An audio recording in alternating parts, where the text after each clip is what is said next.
শুনতে গেলে থামতে হবে।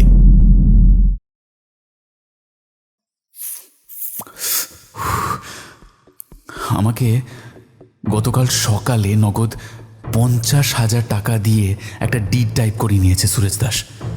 তারপর আমি তাকে 7 লক্ষ টাকার শেয়ার এবং পার্টনারশিপ বেচে দিচ্ছি, এইরকম একটা ডিড রেজিস্ট্রি করিয়ে নিয়েছে। আপনি সুরজ দাসের পাল্লায় পড়ে একটা কাজ করে ফেলেছেন, এবার তার পরিণাম আপনাকে ভুগতে হবে। অর্ক কাল সন্ধ্যায় দৈবাত প্রাণে বেঁচে গিয়েছে, এমনকি একটা গুলি গাড়ির গা ঘেঁষেও বেরিয়েছে। হাদার মশাই, আপনি গিয়ে মুনলাইট বাড়ির সামনের ফুটপাতে অপেক্ষা করুন। জয়ন্ত, পোশাক বদলে নাও, সঙ্গে ফায়ার আর্মস নিতে ভুলো না। হ্যাঁ, আমি দেখতে পাচ্ছি আপনি সৌমেনকে মদের সঙ্গে ঘুমের ওষুধ খাইয়ে ফিল্মের এক নায়িকার ফ্ল্যাটে শুয়ে রেখেছেন।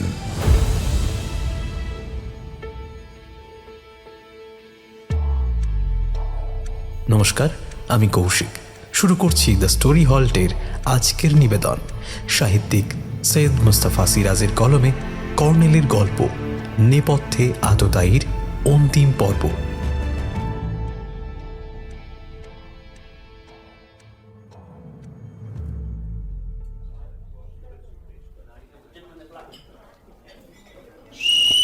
জোরালো হুইসেলের শব্দ কানে আসার সঙ্গে সঙ্গে বারের ভেতর এদিক ওদিক থেকে কয়েকজন লোক বাথরুমের দিকে ছুটে গেল।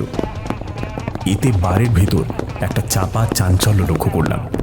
কেউ জড়ানো গলায় বলে উঠল, এটা কি ফুটবল খেলার মাঠ বাবা, যে হুইসেল দিচ্ছ?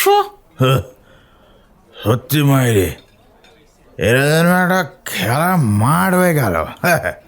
প্লেয়াররা সব দৌড়চ্ছে, কে কাকে গোল দিল বাবা? আমি সৌমেনের দিকে তাকিয়েছিলাম। সে যে চঞ্চল হয়ে উঠেছে তা বুঝতে পারছিলাম। বারবার এদিক ওদিক তাকাচ্ছিল সে। তারপর এদিকে ঘুরে আমাকে এবং কর্নেলকে দেখা মাত্র উঠে দাঁড়ালো। আমি হাত তুলে ইশারায় তাকে ডাকলাম।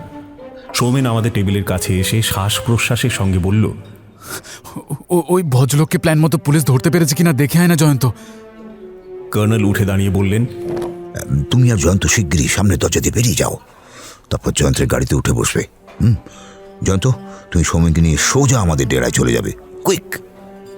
সৌমেনের হাত ধরে বেরিয়ে যাওয়ার সময় পিছন থেকে কেউ ইংরেজিতে বলে উঠল, এই ব্যাকডোর দিয়ে পাখি পালিয়েছে।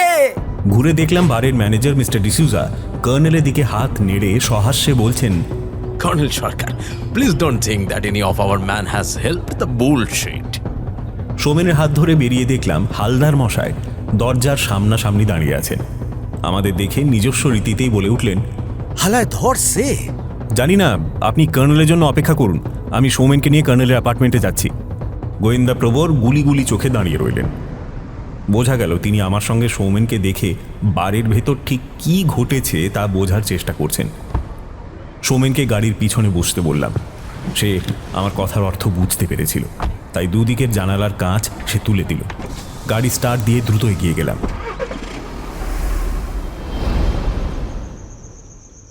কর্নেলের অ্যাপার্টমেন্টে সৌমেনকে নিয়ে পৌঁছানোর পর ষষ্ঠীচরণকে বললাম, ষষ্ঠী, আমাদের জন্য 2 কাপ চায়ের লিকার নিয়ে এসো না। ষষ্ঠীচরণ সৌমেনের দিকে সন্দিগ্ধ দৃষ্টিতে তাকাতে তাকাতে চলে গেল। এবার বললাম, নীল শার্ট কি তোকে হুইস্কি খাওয়াচ্ছিল? হ্যাঁ, আমি 1 পেগ হুইস্কির একটুখানি খেয়েছি, কারণ প্রতি মুহূর্তেই আমি অপেক্ষা করছিলাম আমাদের দুজনকেই পুলিশ অ্যারেস্ট করবে। ব্যাপারটা একটু আমার কাছে আগে খুলে বলতো। তোর কথা ছিল তুই ট্যাক্সি করে এখানে আসবি, আমি তোকে মুনলাইটে পৌঁছে দেব। তোর বাড়িতে ফোন করেছিলাম, তখন প্রায় 4টে বাজে, কিংবা মনে হয় তারও একটু আগে, অত মনে নেই। তোর মা আমাকে বললেন সৌমেন বেরিয়ে গেছে। হ্যাঁ, তোর অফিসে তার আগে 12টা নাগাদ ফোন করেছিলাম, শুনলাম তুই অফিসে এসেই আবার বেরিয়ে গেছিস। আসলে আমি অফিস থেকেই উড়ো চিঠিতে লেখা ফোন নাম্বারে ভদ্রলোককে আবার ফোন করেছিলাম। উনি আমাকে বলেছিলেন যে আপনার ভয়ের কোনো কারণ নেই, আমি আপনার শুভাকাঙ্ক্ষী, কাজে আপনি আগেই সোজা আমার কাছে চলে আসুন। সেটা কোথায়? বালিগঞ্জ প্লেস। কিন্তু যাওয়ার আগে আমি বাড়ি গিয়েছিলাম। মাকে শুধু জানিয়ে আসতে চেয়েছিলাম যে যদি রাত্রে আমার ফিরতে দেরি হয় তাহলে এই নাম্বারে কর্নেল সাহেবের কাছে ফোন করো। কিন্তু মা আমাকে বললেন, তোর মৃগাঙ্ক কাকু এসেছিল, তার কাছে একটা কথা শুনে জানি জানি মৃগাঙ্ক চৌধুরী গোপন ব্যাপারটা জানার পর তোর মাকে বলেছিলেন, আর তোর মা তখনই লালবাজারের ডিটেকটিভ ডিপার্টমেন্টে ফোন করে সব কথা খুলে বলেন। কিন্তু তার আগেই কর্নেল লালবাজারে একই কথা বলে রেখেছিলেন, অর্থাৎ মুনলাইটে সাদা পোশাকে এসআই নরেশ ধর এবং কয়েকজন কনস্টেবল উপস্থিত থাকবে। ষষ্ঠী চা নিয়ে এলো। তারপর সেই রকম সন্দিগ্ধ মুখে চাপা স্বরে আমাকে জিজ্ঞেস করলো, বাবা মশাইকে কোথায় রেখে এলেন বলুন দেখি।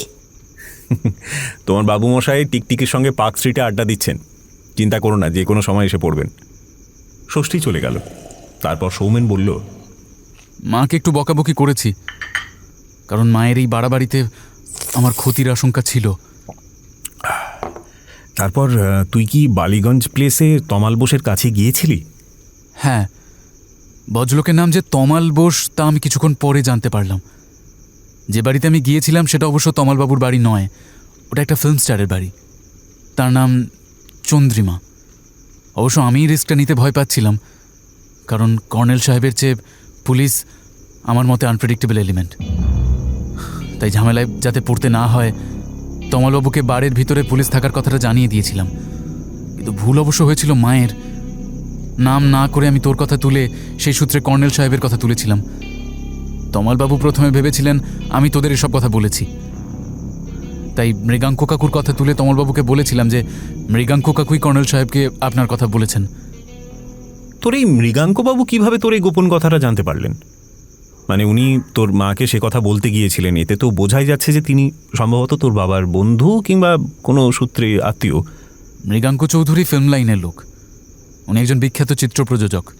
তাই আমার দৃঢ় বিশ্বাস যে চন্দ্রিমার সূত্রেই তিনি কথাটা জানতে পেরেছিলেন। এর কারণ আমি তার ঘরে বসে লক্ষ্য করেছিলাম যে চন্দ্রিমা তমালবাবুর উপরে বিরক্ত। সে বারবার উঠে যাচ্ছিল আর আবার এসে কথা শুনছিল।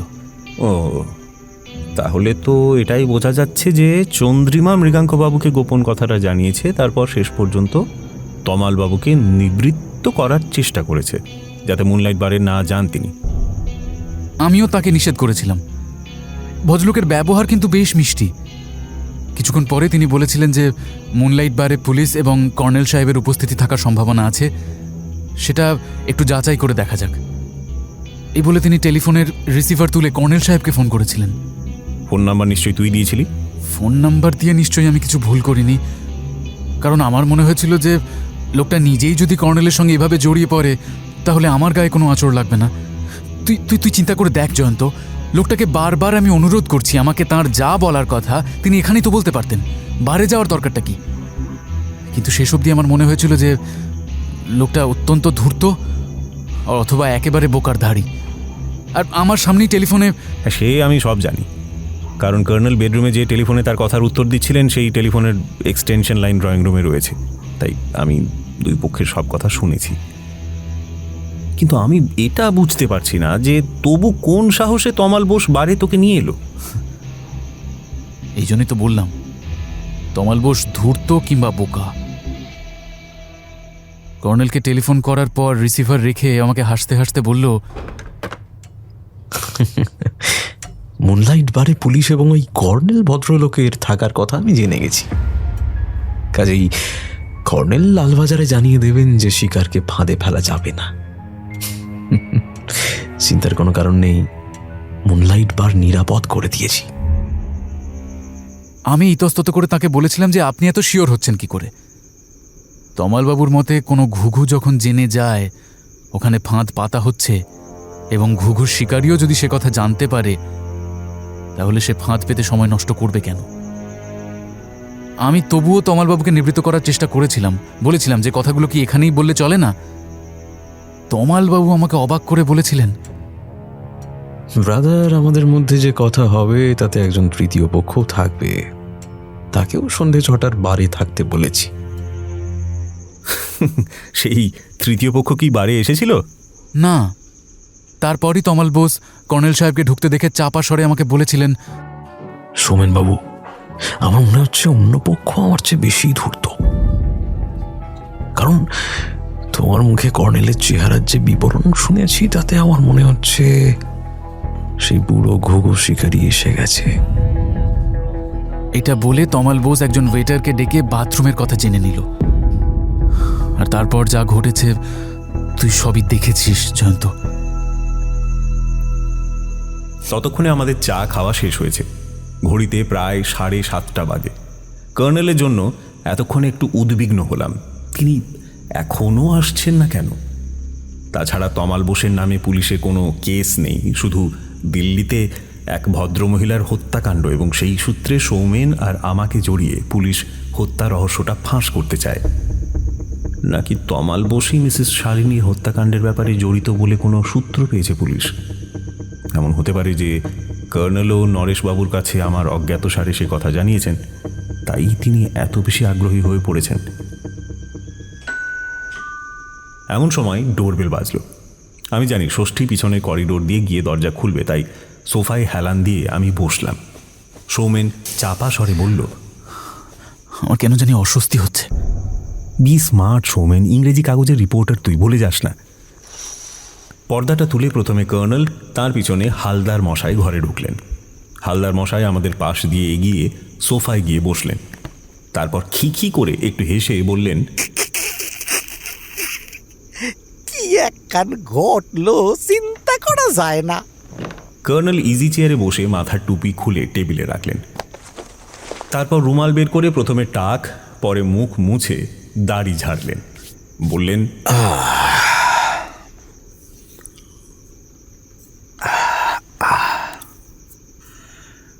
তমাল বোস ভাবতে পারিনি যে তার কথায় আমি পিছিয়ে যাব।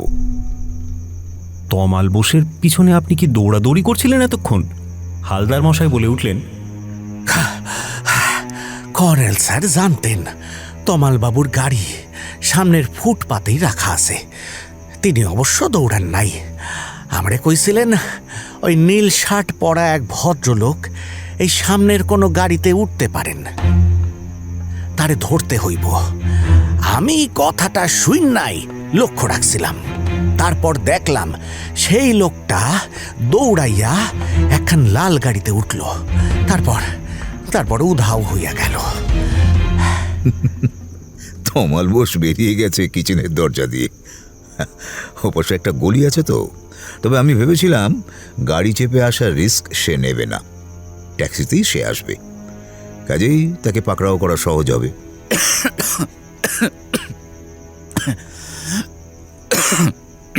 প্রথমে ভদ্রলোক ট্যাক্সি চেপে আসতে চেয়েছিলেন, কিন্তু এখন বুঝতে পারছি ওর মতো নির্বোধরাই বড্ড বেশি আত্মবিশ্বাসী হয়। লোকটা আমাকে টেলিফোন করেছিল, বলেছিল তোমাকে সে মদের সঙ্গে ঘুমের ওষুধ খাইয়ে ঘুম পাড়িয়ে রেখেছে। না, জয়ন্ত আমাকে সব বলেছে। ফিল্মস্টার চন্দ্রিমার ফ্ল্যাটেই আমাকে ডেকেছিলেন তমালবাবু। তবে আমি কথাবার্তা সবই শুনেছি, কিন্তু আমি জানতাম আপনি চুপচাপ বসে থাকবেন না। এবার ষষ্ঠীচরণ ট্রেতে 4 পেয়ালা কফি আর 2 প্লেট স্ন্যাক্স এনে রাখল। তারপর এঁটো চায়ের কাপ প্লেট তুলে নিয়ে চলে গেল। কফি খেতে খেতে বললাম, সৌমেন বলছে মুনলাইট বারে তমাল বোসের যাওয়ার কারণ সেখানে নাকি আর একজন লোকের আসার কথা ছিল। কর্নেল কফিতে চুমুক দিয়ে কিছুক্ষণ পর বললেন, আমি তাকে চিনতে না পারলেও স্পেশাল ব্রাঞ্চের একজন এসআই 2 জন সঙ্গী নিয়ে বারে একটা লোকের জন্য অপেক্ষা করছিল। তমাল বোসের পেছনে যখন নরেশবাবুরা এগিয়ে গেছেন, তখন লাল শার্ট আর টাই পরা একজন প্রৌঢ় ভদ্রলোক কেলাস খালি না করেই কাউন্টারে গিয়ে বিল মিটিয়ে বেরিয়ে যাচ্ছিলেন। তারপরেই দেখলাম তাকে তাগড়াই চেহারার 3 জন লোক ঘিরে ধরেছে। তারা তাকে টানতে টানতে বের করে নিয়ে গেল। সে এক ধুমধুমার অবস্থা। যাই হোক, যখন নরেশবাবু ও তাঁর লোকেরা বাড়ির সামনের দিকে এগিয়ে গেলেন, তখন আমি নরেশবাবুকে জানিয়ে দিলাম পাখি উড়ে গেছে। তার গাড়ির নাম্বারটা আমার মুখস্থ হয়ে আছে, কিন্তু আপনাদের স্পেশাল ব্রাঞ্চের করিম সাহেব কাকে অ্যারেস্ট করে নিয়ে গেলেন? লোকটার নাম ভানু প্রতাপ সিংহ। সে নাকি দিল্লির লোক। যথাসময় সব জানতে পারবো। আমি এ ব্যাপারটা ততটা জানি না। কর্নেলের কথা শুনে আমি ও সৌমেন দুজনেই চমকে উঠেছিলাম। সৌমেন বলল, ভানু প্রতাপ সিংহ? সে তো মিস্টার নেহালিয়ার দিল্লি অফিসের ম্যানেজার। আমার সঙ্গে তাঁর আলাপ হয়েছিল। মিসেস শালিনীর হত্যাকাণ্ডের ব্যাপারেই সম্ভবত দিল্লি পুলিশ লালবাজারে সাহায্য নিয়েছে। কর্নেল, ডিসিডিডি মিস্টার লাহিড়ির কাছে নিশ্চয়ই সবকিছু জানতে পারবেন। কর্নেল ঘড়ি দেখে বললেন, সৌমেনকে মিস্টার হালদার নিউ আলিপুরে তার বাড়িতে পৌঁছে দিয়ে এলে ভালো হয়। হ্যাঁ, আমি রেডি। আমি একটা ট্যাক্সি ধরে চলে যাব। তমালবাবুর আর সাহস হবে না আমার জন্য গুন্ডা লেলিয়ে দেওয়ার। আমার মুখ দিয়ে বেরিয়ে গেল, তোর মাসতুতো ভাই অর্কের পিছনে যে লোকটা গুন্ডা লেলিয়ে দিয়েছিল সেই খবর জানিস? না তো। অর্কের সঙ্গে তমালবাবুর বিরোধ কিসের? কেন, অর্কের সঙ্গে তোর কোনো যোগাযোগ নেই? অর্ক ছোটবেলা থেকে একটু গোঁয়ার, আর তাছাড়া আমাদের প্রতি তার মায়ের মতোই কেমন একটা নির্লিপ্ত ভাব ছিল। আপনার মাসিমা গায়ত্রী দেবী আমার ক্লায়েন্ট, বুঝলেন কিনা? তা তমাল বোসের লগে তার পোলার ভীষণ শত্রুতা। গতকাল সন্ধ্যায় অর্কবাবুরে তমাল বোসের ভাড়াটে গুন্ডা অ্যাটাক করছিল। অর্কবাবু জোর বাইচ্ছা গেছেন। গুলি লাগছিল অর্কবাবুর গাড়ির পিছনের কাছেই, আর একখান গুলি জানলার নিচ দিয়া লাগছিল, বুঝলেন কিনা? এ তো ভারী অদ্ভুত ঘটনা। আপনি তাহলে মাসিমাকে কেন বলছেন না তমাল বোসের নামে থানায় এফআইআর করতে? আমি এই জন্যই বলেছিলাম হালদার মশাই তোমার সঙ্গে যেন যান। ওর কাছে তুমি তমাল বোসের অন্য ভূমিকাটাও জেনে নিতে পারবে। তোমার মা হয়তো ভীষণ উদ্বিগ্ন হয়ে আবার লালবাজারে ফোন করতে পারে। হালদার মশাই উঠে দাঁড়িয়ে বললেন, কর্নেল স্যার ঠিক কইছেন। চলেন চলেন, আপনার মায়ের লগেও দেখা করুন। আফটার অল অর্ক তার বোনের পোলা। জয়ন্ত, আমি বরং কর্নেল সাহেবের সঙ্গে যোগাযোগ রেখে চলব। তমাল বোসকে পুলিশ ধরতে পারেনি, কাজে তার দিক থেকে আমার বিপদের আশঙ্কা আছে। আমাদের কাছ থেকে বিদায় নিয়ে সৌমেন হালদার মশাইয়ের সঙ্গে বেরিয়ে গেল। কর্নেল তারপর বললেন, জয়ন্ত, পোশাক বদলে এসো, আমিও হালকা হয়ে আসি। যা বলবেন বলুন, নরেশবাবুকে কিন্তু আপনার বলা উচিত ছিল যে বাড়ি ঢোকা মাত্র যেন তমাল বোসকে পাকড়াও করেন। খামুখাউকে অতটা সময় দেওয়া ঠিক হয়নি। আরে আমার প্ল্যানে কোনো ভুল ছিল না। সৌমেনকে তমাল বোস যে গোপন কথা বলবে সে কথাটার জন্যই আমরা অপেক্ষা করছিলাম। এখন দেখা যাচ্ছে ধূর্ত তমাল বোস সৌমেনকে তার গোপন কথা বলতে সময় নিচ্ছিল। এদিকে দিল্লির ভানু প্রতাপ সিংহ সম্ভবত প্রতীক্ষা করছিল কখন তাকে তমাল বোস তার টেবিলে ডাকবে। জানত, আমার ধারণা ওরা দুজনে সৌমেনের সাহায্যে মিস্টার নেহালিয়ার কাছ থেকে কিছু আদায় করতে চায়। আপনি ব্ল্যাকমেল করার কথা বলছেন? হ্যাঁ, সেটাও হতে পারে। তবে মিস্টার নেহালিয়ার কাছে ওরা দুজনে একটা বড় দাঁও মারতে চেয়েছিল। এখন দেখা যাক ভানু প্রতাপকে জেরা করে পুলিশ কি বের করতে পারে। পুলিশ তো ওকে দিল্লি পুলিশের হাতে তুলে দেবে। তার আগে লালবাজার ওকে আজ সারা রাত জেরা করবে। কর্নেল আস্তে সুস্থে নিজের ঘরে চলে গেলেন। আমিও এলাম আমার ঘরে। আগে পকেট থেকে ফায়ার আর্মসটা বের করে বিছানায় বালিশের তলায় রেখে দিলাম। তারপর প্যান্ট শার্ট ছেড়ে বাথরুমে গেলাম। মার্চ মাসে কলকাতায় গ্রীষ্মের আভাস পড়েছে, কিন্তু রাতের দিকে ক্রমশ ঠান্ডাটা আরামদায়ক হতে হতে সহ্যের বাইরে চলে যায়। তাই ফ্যানের স্পিড কমিয়ে শুতে হয় এবং শেষ রাতে চাদর মুড়ি দিতে হয়। পোশাক বদলে ড্রয়িং রুমে গিয়ে দেখলাম কর্নেল কার সঙ্গে কথা বলছেন। আমি তার কাছাকাছি পৌঁছানোর আগেই তিনি রিসিভার রেখে সোজা হয়ে বসলেন। আমি সোফায় হেলান দিয়ে বসলাম। কর্নেলের দিকে তাকিয়ে দেখলাম তিনি চোখ বুজে সাদা দাড়িতে হাত বুলোচ্ছেন। জিজ্ঞেস করলাম, আবার কিছু সিরিয়াস খবর এসেছে বুঝি? অরিজিৎকে ফোন করেছিলাম। ভানু প্রতাপ সিংহ নিজেকে সুরজ দাস নেহালিয়ার কোম্পানির লোক বলে পরিচয় দিয়েছে, তাই অরিজিৎ মিস্টার নেহালিয়াকে টেলিফোনে ডেকেছে। দেখা যাক কি হয়। আমি অরিজিৎকে অনুরোধ করলাম কাল সকালে আমাকে যেন ঘটনাটা জানায়। অবশ্যই এও বললাম যদি তার পেশার দিক থেকে কোনো অসুবিধে থাকে তাহলে আমি জানতে পিরাপিরি করব না। খাবার সময় হয়ে গেছে, 10টা বাজে। চলো খেয়ে দিয়ে ষষ্ঠীকে বিশ্রাম দেওয়া যাক। কর্নেল কয়েক পা এগিয়ে গেছেন, আমিও পা বাড়িয়েছি। এমন সময় টেলিফোন বেজে উঠল। কর্নেল বিরক্ত হয়ে বললেন, জ্বালাতন। জয়ন্ত, ফোনটা ধরো। যেই হোক শর্টে কথা সেরে নেবে, কিংবা সকালে ফোন করতে বলবে। আমি রিসিভার তুলে সাড়া দিতেই তার কণ্ঠস্বর ভেসে এলো, আমি কর্নেল নীলাদ্রি সরকারের সঙ্গে কথা বলতে চাই। আপনি কে বলছেন জানতে পারি? আমি অর্ক মুখার্জি, ভবানীপুর থেকে বলছি। আপনি যদি শর্টে কিছু জানাতে চান আমাকে বলতে পারেন। কর্নেল এখন খুব ব্যস্ত আসলে। আপনি কে বলছেন? আমি জয়ন্ত চৌধুরী। I see. জয়ন্তবাবু, আপনার নামও আমি শুনেছি। কর্নেল সাহেব যদি সত্যিই ব্যস্ত থাকেন, প্লিজ তাকে একবার বলবেন কাল সকাল 9টার মধ্যে আমি একটা জরুরি ব্যাপার নিয়ে তার সঙ্গে দেখা করতে চাই। আমার সঙ্গে থাকবেন ফিল্ম ওয়ার্ল্ডের একজন নামী লোক, মিস্টার মৃগাঙ্ক চৌধুরী। কর্নেল সাহেবকে বলবেন আমার নিউ আলিপুরের মাসিমা সুনন্দা চন্দ্র তাকে সঙ্গে নিয়ে যাওয়ার জন্য আমাকে বলেছেন। কর্নেল সাহেব মাসিমাকে চেনেন? এক মিনিট বলে মাউথপিসে হাত চাপা দিয়ে কর্নেলকে কথাটা বললাম। ঠিক আছে, আসতে বলো। আমি অর্ককে বললাম, ঠিক আছে, আপনারা কাল সকাল 9টায় আসুন। থ্যাংক ইউ সো মাচ জয়ন্তবাবু। বলে অর্ক লাইন কেটে দিল। যেতে যেতে বললাম, আমি কিন্তু আজ সারাদিনই ভাবছিলাম যে কর্নেল অর্কের সঙ্গে কেন যোগাযোগ করছেন না। কুমার বাহাদুরের সঙ্গে দেখা করে এসেছি, অর্কের মায়ের সঙ্গে কথা বলে এসেছি। কাজেই আমি জানতাম কোনো এক সময় অর্ক নিশ্চয়ই যোগাযোগ করবে। কেউ যত সাহসী হোক, তার অবচেতনায় মৃত্যু ভয় থাকতে বাধ্য, বিশেষ করে যদি তাকে কেউ হত্যার উদ্দেশ্যে আক্রমণ করে, তাহলে তো কথাই নেই। যাই হোক, আর এসব কথা নয়, খাবার টেবিলে আমি কথা বলা পছন্দ করি না, তুমি তো জানো। আপাতত মাথা থেকে সব মুছে দাও। এখন খাওয়া, তারপরে ঘুম।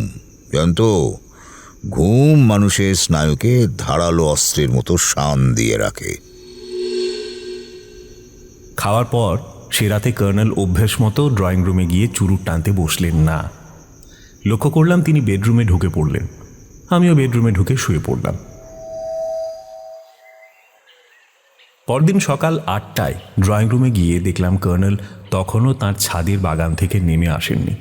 ষষ্ঠী অনেকগুলো খবরের কাগজ সেন্টার টেবিলে রেখে মুচকি হেসে বলল, বাবা মশাই বলে গেছিলেন একটা কাঁটা গাছে বজ্জাত পোকার উপদ্রব হয়েছে। মনে করি দিইনি বলে আমাকে কি বকাবকি না করলেন। সেই গাছটার পেছনই বোধহয় এখনো লেগে আছেন মনে হচ্ছে। ষষ্ঠী, তুমি এখনও ক্যাকটাসকে কাঁটা গাছ বলা ছাড়লে না? কর্নেল নিশ্চয়ই তোমার উপর রেগে যান। বাবা মশাই রাগলেই আমার মনে পড়ে যায়, তখন আমি ক্যাকটাস বলি তো। বাবা মশাই বলেছিলেন ক্যাকটি বললেও ভুল হবে নি। সে হাসতে হাসতে চলে গেল। একটা খবরের কাগজ টেনে নিয়ে পাতা উল্টে কোথাও মুনলাইট বারের খবরটা পেলাম না। খবরটা অবশ্য তত বেশি জোরালো নয় যে ছাপতেই হবে। তাছাড়া খুনের ঘটনাটা তো দিল্লির, সেখানকার কাগজে ছাপা হতেই পারে, হয়তো ছাপা হয়েও ছিল, আমি লক্ষ্য করিনি। আমাদের দৈনিক সত্যসেবক কাগজটা খুলে খোঁজাখুঁজি করলাম। মুনলাইট বারের ঘটনাটা ছাপা হয়নি। কর্নেল নেমে এলেন 8:30টায়, তারপর পোশাক বদলে ড্রয়িং রুমে এলেন। বললাম, ষষ্ঠী বলছিল একটা ক্যাকটাসে নাকি পোকার উপদ্রব হয়েছে। কিছু কিছু পোকা আছে বুঝলে, তাদের প্রজাতির সংখ্যা একেবারে নগণ্য, কিন্তু তারা ক্যাকটাসের মাংস খেতে খুব ভালোবাসে। আমার সন্দেহ এই পোকাটা ক্যাকটাসটার শরীরে লুকিয়েছিল, আর সেখান থেকেই ও বেরিয়ে এসেছিল। তোমার মনে পড়তে পারে, সোনারপুরের শ্রীলক্ষ্মী নার্সারির ভবেশ মজুমদার আমাকে এটা বিদেশ থেকে আনিয়ে দিয়েছিলেন। ষষ্ঠীচরণ ট্রেতে 2 পেয়ালা কফি আর 1 ট্রে স্ন্যাক্স রেখে গেল। কর্নেল তাকে বলে দিলেন, 9টা থেকে আমার কাছে গেস্ট আসতে শুরু করবে, তুই কফির জল জড়িয়ে রাখবি, বুঝলি? কেন আসবে তা কি জানিস? জানবো না কেন, কাগজের দাদা বাবু, টিকটিকি বাবু আর লালবাজারের আর এক টিকটিকি বাবুর আশা দেখেই বুঝতে পেরেছি আপনার হাতে বড় ক্যাশ, বুঝলি ষষ্ঠী, হেভি ক্যাশ পাইছি। খুব ভালো। হালদার মশাইয়ের অনুপস্থিতিতে কর্নেল কদাচিৎ তার কথা নকল করতে চান। ঠিক পারেন না, তবে চেষ্টা করেন। আমার কফি খাওয়া শেষ হলো। কর্নেল চুরুট ধরালেন। তারপরে ডোরবেল বাজল। কর্নেল যথারীতি হাঁক দিলেন, ষষ্ঠী। একটু পরে ড্রয়িং রুমে প্রথমে যে ঢুকলো তাকে সৌমেন ভেবে চমকে উঠেছিলাম। ছেলেদের মুখ নাকি বাবার মুখের আদলেই পড়ে, কিন্তু এরকম মা মুখও ছেলে সচরাচর দেখা যায় না। তখনই বুঝলাম এই সেই অর্ক। তার পিছনে ছিলেন একজন প্রৌঢ় ভদ্রলোক। তার পরনে চোস্তা আর রঙিন পাঞ্জাবি, মুখে ফ্রেঞ্চ কাট দাড়ি। প্রথমত নমস্কার করে কর্নেলকে বলল, আমি কাল একবার ফোন করেছিলাম। আমার নাম অর্ক, আর ইনি হলেন নামকরা ফিল্ম প্রযোজক মৃগাঙ্ক চৌধুরী। আমাদের ফ্যামিলির সঙ্গে মৃগাঙ্কবাবুর যোগাযোগ অনেক দিনের। অবশ্য আমার মাস্তুতো দাদা সৌমেনের বাবার সঙ্গে মৃগাঙ্কবাবুর বেশি ঘনিষ্ঠতা আর কি। কথাটা বলে সে আমাকে নমস্কার করল। তারপর মৃগাঙ্কবাবুকে বলল, ইনি সম্ভবত জয়ন্ত চৌধুরী, দৈনিক সত্যসেবক পত্রিকার বিখ্যাত সাংবাদিক। আপনারা বসুন। আমি সরে গিয়ে কর্নেলের কাছাকাছি ওদের বসবার জায়গা করে দিলাম। দুজনে বসলেন। তারপর মৃগাঙ্কবাবু বললেন, আমাকে সৌমেন এবং অর্ক দুজনেরই সঙ্গে ঘটনাচক্রে জড়িয়ে পড়তে হয়েছে, কারণ এদের দুজনেরই সঙ্গে জড়িয়ে আছে তমাল বোস নামে একটা লোক। দুর্ভাগ্যক্রমে মাত্র মাসখানেক আগে জয়শ্রী সিনে স্টুডিওতে তার সঙ্গে আলাপ হয়েছিল আমার। সে কন্ট্রাক্টারি করে নাকি প্রচুর টাকা কামিয়েছে। বুঝতেই পারছেন, তার কালো টাকার পরিমাণ এত বেশি যে সে তা সামলাতে পারছে না। তাই সে আমার সঙ্গে ফিল্ম প্রডিউস করতে চায়। এখন ন্যাচারালি আমার যে প্রফেশন, তাতে তাকে পাত্তা দিতে হয়েছিল। একজন উঠতি নায়িকা, তার নাম চন্দ্রিমা। এর আগে তার একটা ফিল্ম ফ্লপ করেছিল। ফলত বুঝতে পারছেন, ফিল্ম মহলে কুসংস্কারাচ্ছন্ন লোক অনেকে আছে যারা এই ধরনের নায়িকাকে অপয়া ভাবে। এনিওয়ে, তমাল বোসকে পেয়ে আমি তার সঙ্গে চন্দ্রিমার আলাপ করিয়ে দিয়েছিলাম। পাছে ফিল্ম দুনিয়ায় চন্দ্রিমার অপয়ার গুজব তমাল বোসকে দমিয়ে দেয়, সেই ভেবে আমি চন্দ্রিমাকে ওর সঙ্গে একটু ঘনিষ্ঠতার ভান করতে বলেছিলাম।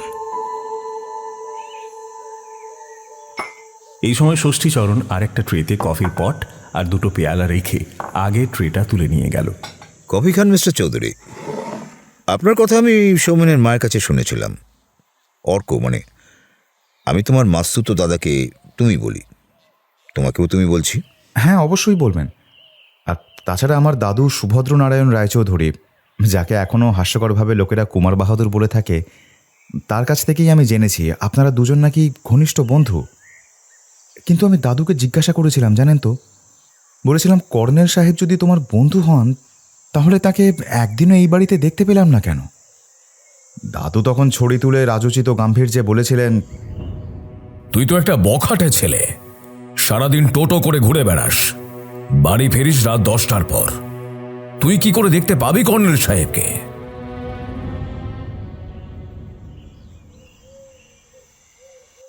কিন্তু আমি ছোটবেলায় আপনাকে দেখেছি বলে মনে পড়ছে। আপনি একটুও বদলাননি।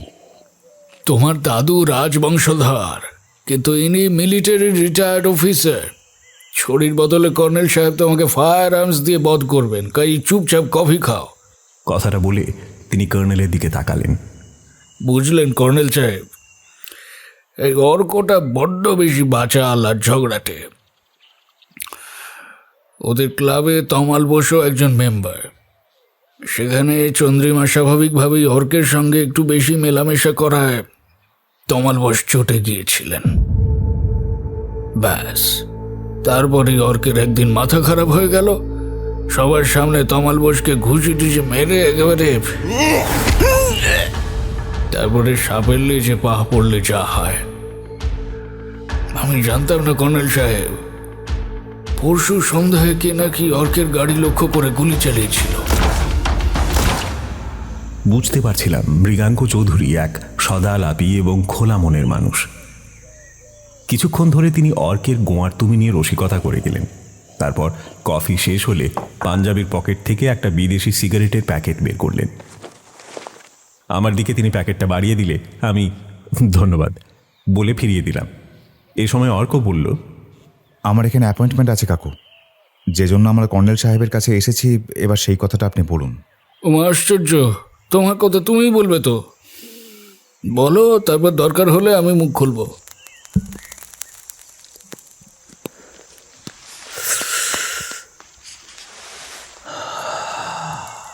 তোমার পেছনে তমাল বোস ভাড়াটে খুনিকে লেলিয়ে দিয়েছে, এটা আমার শোনা কথা। তোমার মা, এই ব্যাপারে একজন প্রাইভেট ডিটেকটিভকে হায়ার করেছেন। ওই ভদ্রলোক নাকি ৩৫ বছর পুলিশে চাকরি করেছেন, কিন্তু ওর মুখের যা ভাষা সেটা ওর ব্যক্তিত্বকে একদম নষ্ট করে ফেলেছে, এবং এটা উনি নিজেও টের পান না। শুনেছি তিনি নাকি পূর্ববঙ্গীয় ভাষায় কথা বলেন, কিন্তু তাতে কি হয়েছে? আমাদের ঘটিদের ভাষার চেয়ে বাঙাল ভাষার জোরটা আমার মতে অনেক বেশি। আমি ওর কথা সব বুঝতে পারি না। আজ সকালে মায়ের কাছে শুনলাম প্রাইভেট ডিটেকটিভ মিস্টার হালদার নাকি কর্নেল সাহেবের একজন সহযোগী। আচ্ছা কর্নেল সাহেব, কথাটা কি ঠিক? হ্যাঁ হ্যাঁ হ্যাঁ হ্যাঁ, তুমি ঠিকই শুনেছ। আমার এই যে মার্কামারা চেহারা দেখছো, এই দিয়ে গোয়েন্দাগিরি করার অসুবিধা আছে। প্রয়োজনে গোয়েন্দাদের ছদ্মবেশ ধরতে হয়, রাত বিরেতে কোথাও হানা দিতে হয়, এমনকি ওই পাইপ বেয়ে উঠে কোনো ঘরেও হানা দিতে হয়। এসব কাজে আমাদের হালদার মশাই একেবারে পাকা। যাই হোক, তুমি কি বলতে এসেছো তাই বলো। গতকাল আমি বালিগঞ্জ প্লেসে চন্দ্রিমার বাড়িতে গিয়েছিলাম। অবশ্য আগে ফোন করেই গিয়েছিলাম। চন্দ্রিমাকে আমি আগের সন্ধ্যায় আমার উপর হামলার কথা বলতেই গিয়েছিলাম, আর তাছাড়া তমাল বোস সম্পর্কে ওকে সাবধান করতেও চেয়েছিলাম। তো চন্দ্রিমা আমাকে একটা আশ্চর্য কথা বলল। তমালবাবু নাকি দিল্লির একটা লোকের কাছে শুনেছেন উনি একজন বড় বিজনেসম্যানের দিল্লি অফিসের ম্যানেজার। কি যেন নামটা, হ্যাঁ সিনহা, সাম সিনহা। এবার সিনহার সঙ্গে তমাল বোসের আলাপ হয়েছে। কী সূত্রে আলাপ হয়েছে সেটা চন্দ্রিমা জানে না, কিন্তু ওই সিনহার কাছে একটা ফটো ছিল। ফটোটা তমাল বোসকে সে দেখিয়ে বলেছে এই যুবকটি থাকে কলকাতায়, সে একজন জার্নালিস্ট। সে ওই বিজনেসম্যানের স্ত্রীকে খুন করে ক্যাশ ৭ লাখ টাকা নিয়ে পালিয়েছে।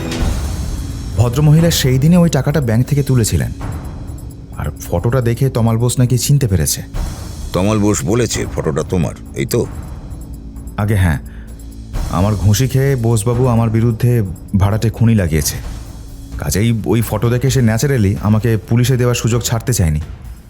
মিস্টার সিনহাকে সে বলেছে আমাকে ধরিয়ে দিতে সে সাহায্য করবে। আর কথাটা শুনেই আমি বুঝতে পেরেছিলাম যে ফটোটা আমার নয়, সৌমেনের। কিন্তু কাল সৌমেনকে ফোন করে আমি পাইনি। সৌমেনের মা আমার কথা কিভাবে নেবেন জানতাম না, অগত্যা এই মৃগাঙ্কবাবু শরণাপন্ন হয়েছিলাম। এবার ব্যাকগ্রাউন্ডটা আমি ক্লিয়ার করে দিই। চন্দ্রিমাই আমাকে টেলিফোনে জানিয়েছিল কথাটা, কারণ অর্কের প্রতি তার দুর্বলতা আছে। আমি তমালকে ফোনে পাইনি তখন আবার চন্দ্রিমার কাছে গিয়েছিলাম। চন্দ্রিমা আমাকে দেখে বলল এইমাত্র তমাল বোস তার কাছে এসেছিল, সে অর্ককে বধ করবে তার মাসতুতো ভাই সৌমেনের সাহায্যে। আজ সন্ধ্যা 7টায় নাকি সে মুন লাইট বারে আসতে বলেছে। ওদিকে দিল্লির মিস্টার সিনহাও বারে উপস্থিত থাকবেন। এর পরের ব্যাপারটা তো আপনি সবই জানেন। হ্যাঁ, মিস্টার চৌধুরী সৌমেনকে বিপদ থেকে বাঁচাতে তৎপর হয়েছিলেন, তাই তার মাকে লালবাজারের সঙ্গে যোগাযোগের পরামর্শ দিয়েছিলেন। কি করব, অর্কের মতোই সৌমেন মাঝে মাঝে নিপাত্তা হয়ে যায়। আমি তার অফিসে তাকে ফোন করে পাইনি, তখনও জানতাম না সে চন্দ্রিমার কাছে আছে। আসলে চন্দ্রিমার কথা শুনে আমি খুব অবাক হয়ে গিয়েছিলাম, জানেন তো। আমার মনে ছিল না যে সৌমেনের সঙ্গে আমার চেহারার কিছুটা মিল আছে। কথাটা শোনার পর আমি সোজা ধর্মতলা স্ট্রিটে তমাল বোসের অফিসে হাজির হয়েছিলাম। তার সঙ্গে একটা চূড়ান্ত বোঝাপড়া করাই আমার উদ্দেশ্য ছিল। তাকে মেরে আমি মরব। কিন্তু সেখানে গিয়ে শুনলাম তমাল বোস 11টা নাগাদ বেরিয়ে গেছে এবং কখন ফিরবে সে কিছু বলে যায়নি। এরপর আমি সৌমেনের খোঁজে ওদের অফিসে গিয়েছিলাম, সৌমেনকে পাইনি। নিউ আলিপুরে ওদের বাড়িতেও ফোন করেছিলাম, কিন্তু কেউ ধরল না। খুলে বলা ভালো, আমার মাসিমা আমাকে কিন্তু এড়িয়েই চলেন। পছন্দ করেন না বললেই ঠিক হয়, কারণ আমি ছোটবেলা থেকেই একটু বকাটে ছেলে। সৌমেনের সঙ্গে আমার মেলামেশা এমনিতেই কম, তাও সেই মেলামেশা কখনো ওদের বাড়িতে হয়নি। একবার মাত্র দাদুর সঙ্গে ওদের নিউ আলিপুরের ফ্ল্যাটে গিয়েছিলাম, আর সেটাই শেষ। হয়েছে হয়েছে অর্ক, সম্ভবত কর্নেল সাহেবের অজানা কিছু নেই, কারণ তোমার দাদু কর্নেল সাহেবের ঘনিষ্ঠ বন্ধু। এবার কি জন্য এসেছো সেই কথাটা খুলে বলো। অর্ক, জোরে শ্বাস ছাড়ল। সে ঠোঁট কামড়ে ধরেছিল। স্পষ্টই বুঝতে পারছিলাম তার মনের মধ্যে তখন চাপা ক্রোধ আগ্নেয়গিরির মতো বিস্ফোরণের সীমা এসে দাঁড়িয়েছে যেন। মিনিট 2-3 পরে সে নিজেকে সংযত করতে পেরেছে বলে মনে হলো। এবার সে বলল, কর্নেল সাহেব, মিস্টার হালদারের দ্বারা কিচ্ছু হবে না, তাই আপনাকে অনুরোধ করছি, আপনি প্লিজ পুলিশের সাহায্যে দিল্লির ওই লোকটা এবং এই তমাল বোসকে অ্যাটেম্প টু মার্ডার কেসে ধরিয়ে দিন। আমি বললে চন্দ্রিমা সাক্ষী দিতে পিছুপা হবে না, কারণ সেও লোকটাকে চিনতে পেরেছে, সেও তার হাত থেকে বাঁচতে চায়। তোমাকে একটা সুখবর দিচ্ছি, কাল সন্ধ্যায় মুনলাইট বারে দিল্লির সেই লোকটি অর্থাৎ মিস্টার সিনহাকে স্পেশাল ব্রাঞ্চের পুলিশ অ্যারেস্ট করেছে। আমি এখনো পুরোটা জানি না, তবে আমার অনুমান দিল্লির কোনো কেসেই তাকে ধরা হয়েছে। দিল্লি পুলিশের একটা দল অলরেডি এসে গেছে, এটুকু জানি। আর তমাল বোসের কথা বলছো, সিআইডি পুলিশের কবল থেকে সে কাল সন্ধ্যায় মুনলাইট বারের পেছনের দরজা দিয়ে পালিয়ে বেঁচেছে। তবে তাকে এখন গা ঢাকা দিয়ে থাকতে হবে। এমনও হতে পারে সে কলকাতার বাইরে কোথাও পালিয়েও যেতে পারে। আবাদি ওয়ে, তুমি কি আজ চন্দ্রিমার সঙ্গে যোগাযোগ করেছো? হ্যাঁ, চন্দ্রিমা আমাকে বলল তমাল বোস এখন তার কন্ট্রাক্টরির কাজে কলকাতার বাইরে চলে যাচ্ছে। চন্দ্রিমাকে সে সঙ্গিনী হতে বলেছিল। মৃগাঙ্ক কাকুর নাম করেই চন্দ্রিমা তার সঙ্গে যেতে চায়নি। কিন্তু চন্দ্রিমা আজ আমাকে একটা ভাইটাল পয়েন্ট দিয়েছে। তমাল বোস নাকি তাকে বলে গেছে তোপসিয়া এলাকার বাপি নামে একটি ছেলে চন্দ্রিমার কাছে যাবে। সে চন্দ্রিমাকে একটু ভয় দেখিয়ে বলেছে যে আমি যদি চন্দ্রিমার কাছে যাই সে যেন যে কোনো ছলে গোপনে বাপিকে ফোন করে জানায়। আপনি আপনি ব্যাপারটা বুঝতে পারছেন? বুঝেছি। লোকটা সত্যি বিপজ্জনক। তো চন্দ্রিমা কি বাপির ফোন নাম্বার তোমাকে জানিয়েছে? হ্যাঁ, প্রথমে খুব ভয় পাচ্ছিল, পরে ওকে হুমকি দিয়ে বললাম নাম্বারটা না দিলে চন্দ্রিমা বিপদে পড়বে। আমি মৃগাঙ্ক কাকুকে বলে দেব চন্দ্রিমা বাপি নামে কোনো এক গুন্ডার সঙ্গে প্রেম করে। অর্ক কথাটা বলে হেসে উঠল। মৃগাঙ্ক বাবু এবং আমিও হেসে ফেললাম, কিন্তু কর্নেল গম্ভীর। তিনি টেবিল থেকে একটা ছোট প্যাড আর ডট পেন অর্কের দিকে এগিয়ে দিয়ে বললেন, তোমাকে আর কিছু লিখতে হবে না, এখানে শুধু বাপির ফোন নাম্বারটা লিখে দাও। অর্ক তার বুক পকেট থেকে একটা ভাঁজ করা কাগজ বের করে বলল, নম্বরটা আমি তখনই লিখে নিয়েছিলাম। নাম্বারটা আমি আপনাকে লিখে দিচ্ছি। এই নাম্বারটা আমার কাছেও থাকা দরকার। অর্ক, ওই নাম্বারে তোমার ফোন করা ঠিক হবে কি না কর্নেল সাহেবের কাছে জেনে নাও। বাপির নাম আমিও শুনেছি, হি ইজ এ প্রফেশনাল কিলার। পরশু সন্ধ্যায় আমার ধারণা সে ইচ্ছে করলেই তোমাকে গুলি মারতে পারত, কিন্তু অতটা করেনি।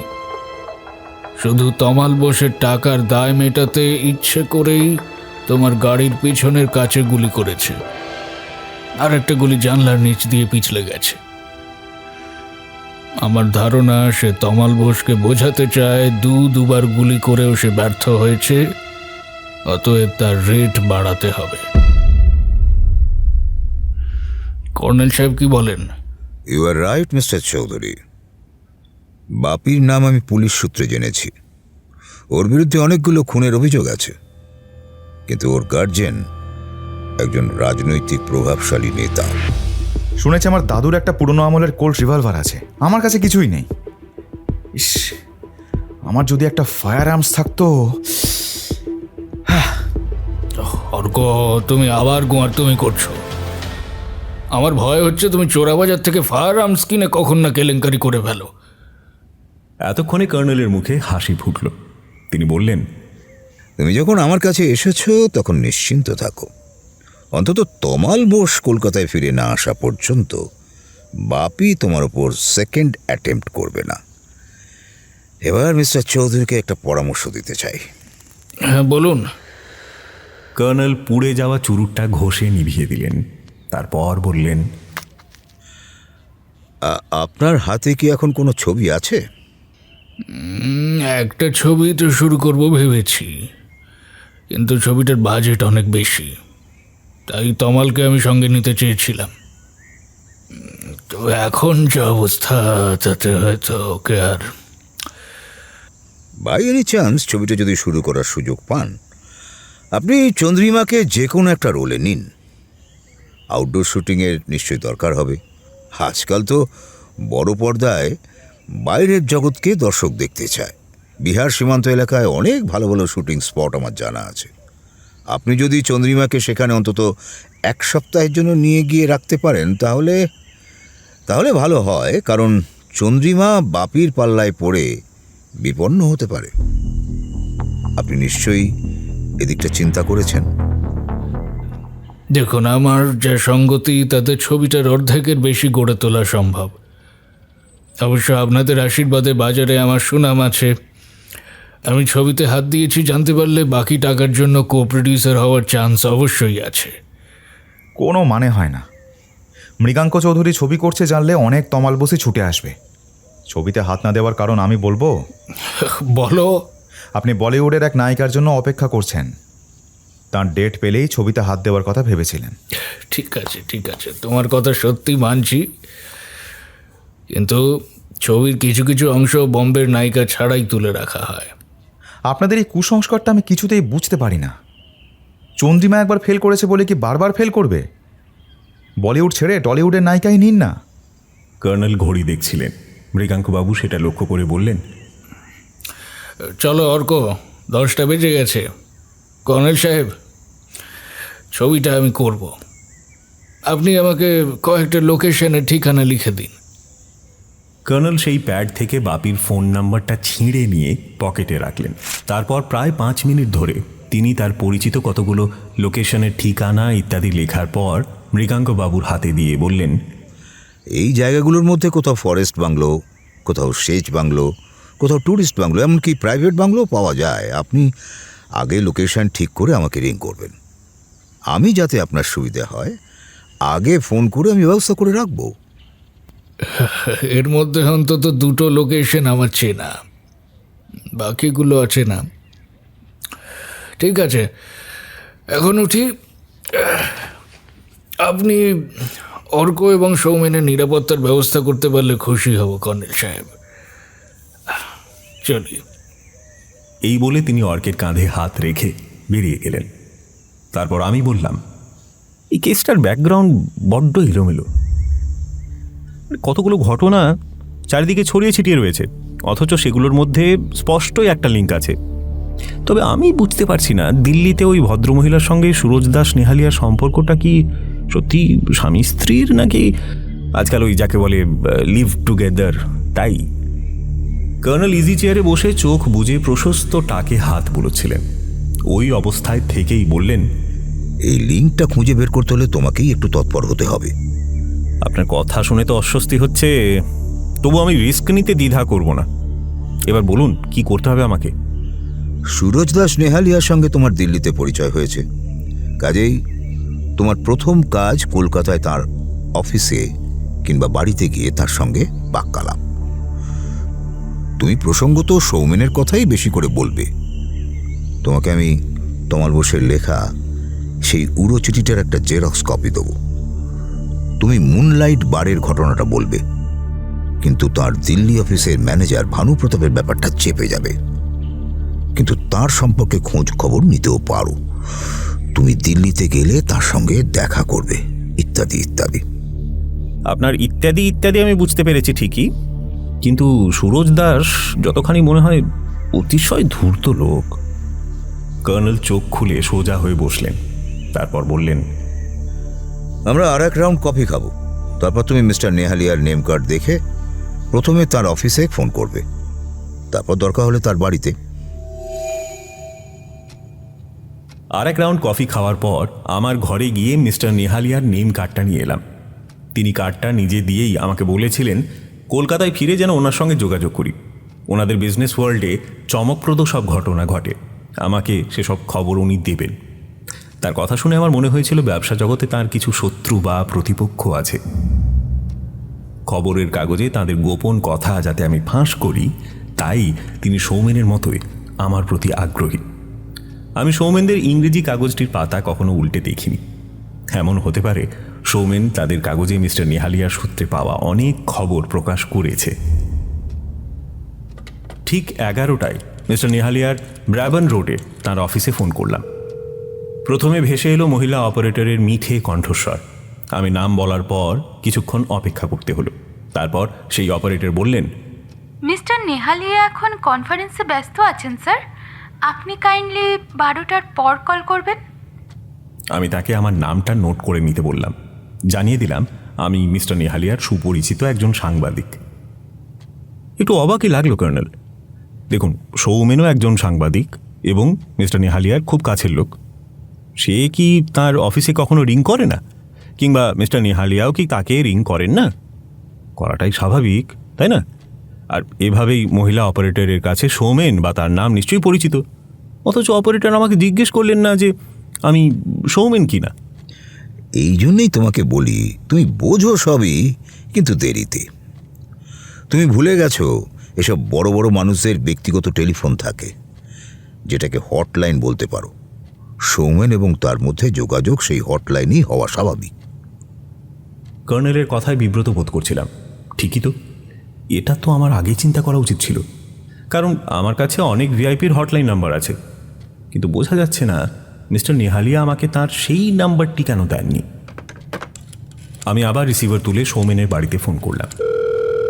আমাকে চমকে দিয়ে সৌমেন বলল, জয়ন্ত, তোকে এখনই ফোন করতে যাচ্ছিলাম। একটা ইন্টারেস্টিং ব্যাপার ঘটেছে। তুই কি সল্টলেক থেকে ফোন করেছিস নাকি কর্নেলের বাড়ি থেকে? আমি তো এখন কর্নেলের বন্দি, কিন্তু কথাটা কি ফোনে বলা যায় না? না, তুই এখনই চলে আয়। কর্নেলকে একটু হিন্টস দিয়ে চলে আয়। Jayanta, this is urgent. সৌমেনের নিউ আলিপুরের ফ্ল্যাটে আমি বার কয়েক গেছি। তার মা সুনন্দা দেবীকে দেখে প্রথমবারই আমার মনে হয়েছিল এই ভদ্রমহিলার জীবন খুব সুখের ছিল না। তাই হয়তো সৌমেনের বন্ধুদের সম্পর্কে তার ঈষৎ সংশয় আছে। এক ধরনের মানুষ আছেন যারা ভাবেন বিশ্বশুদ্ধ লোক তার বিরুদ্ধে চক্রান্ত করছে। সুনন্দা দেবী কতকটা সেই প্রকৃতির মহিলা। তার ছোট বোন গায়ত্রীর মতো তিনি অত খোলা মনের মানুষ নন।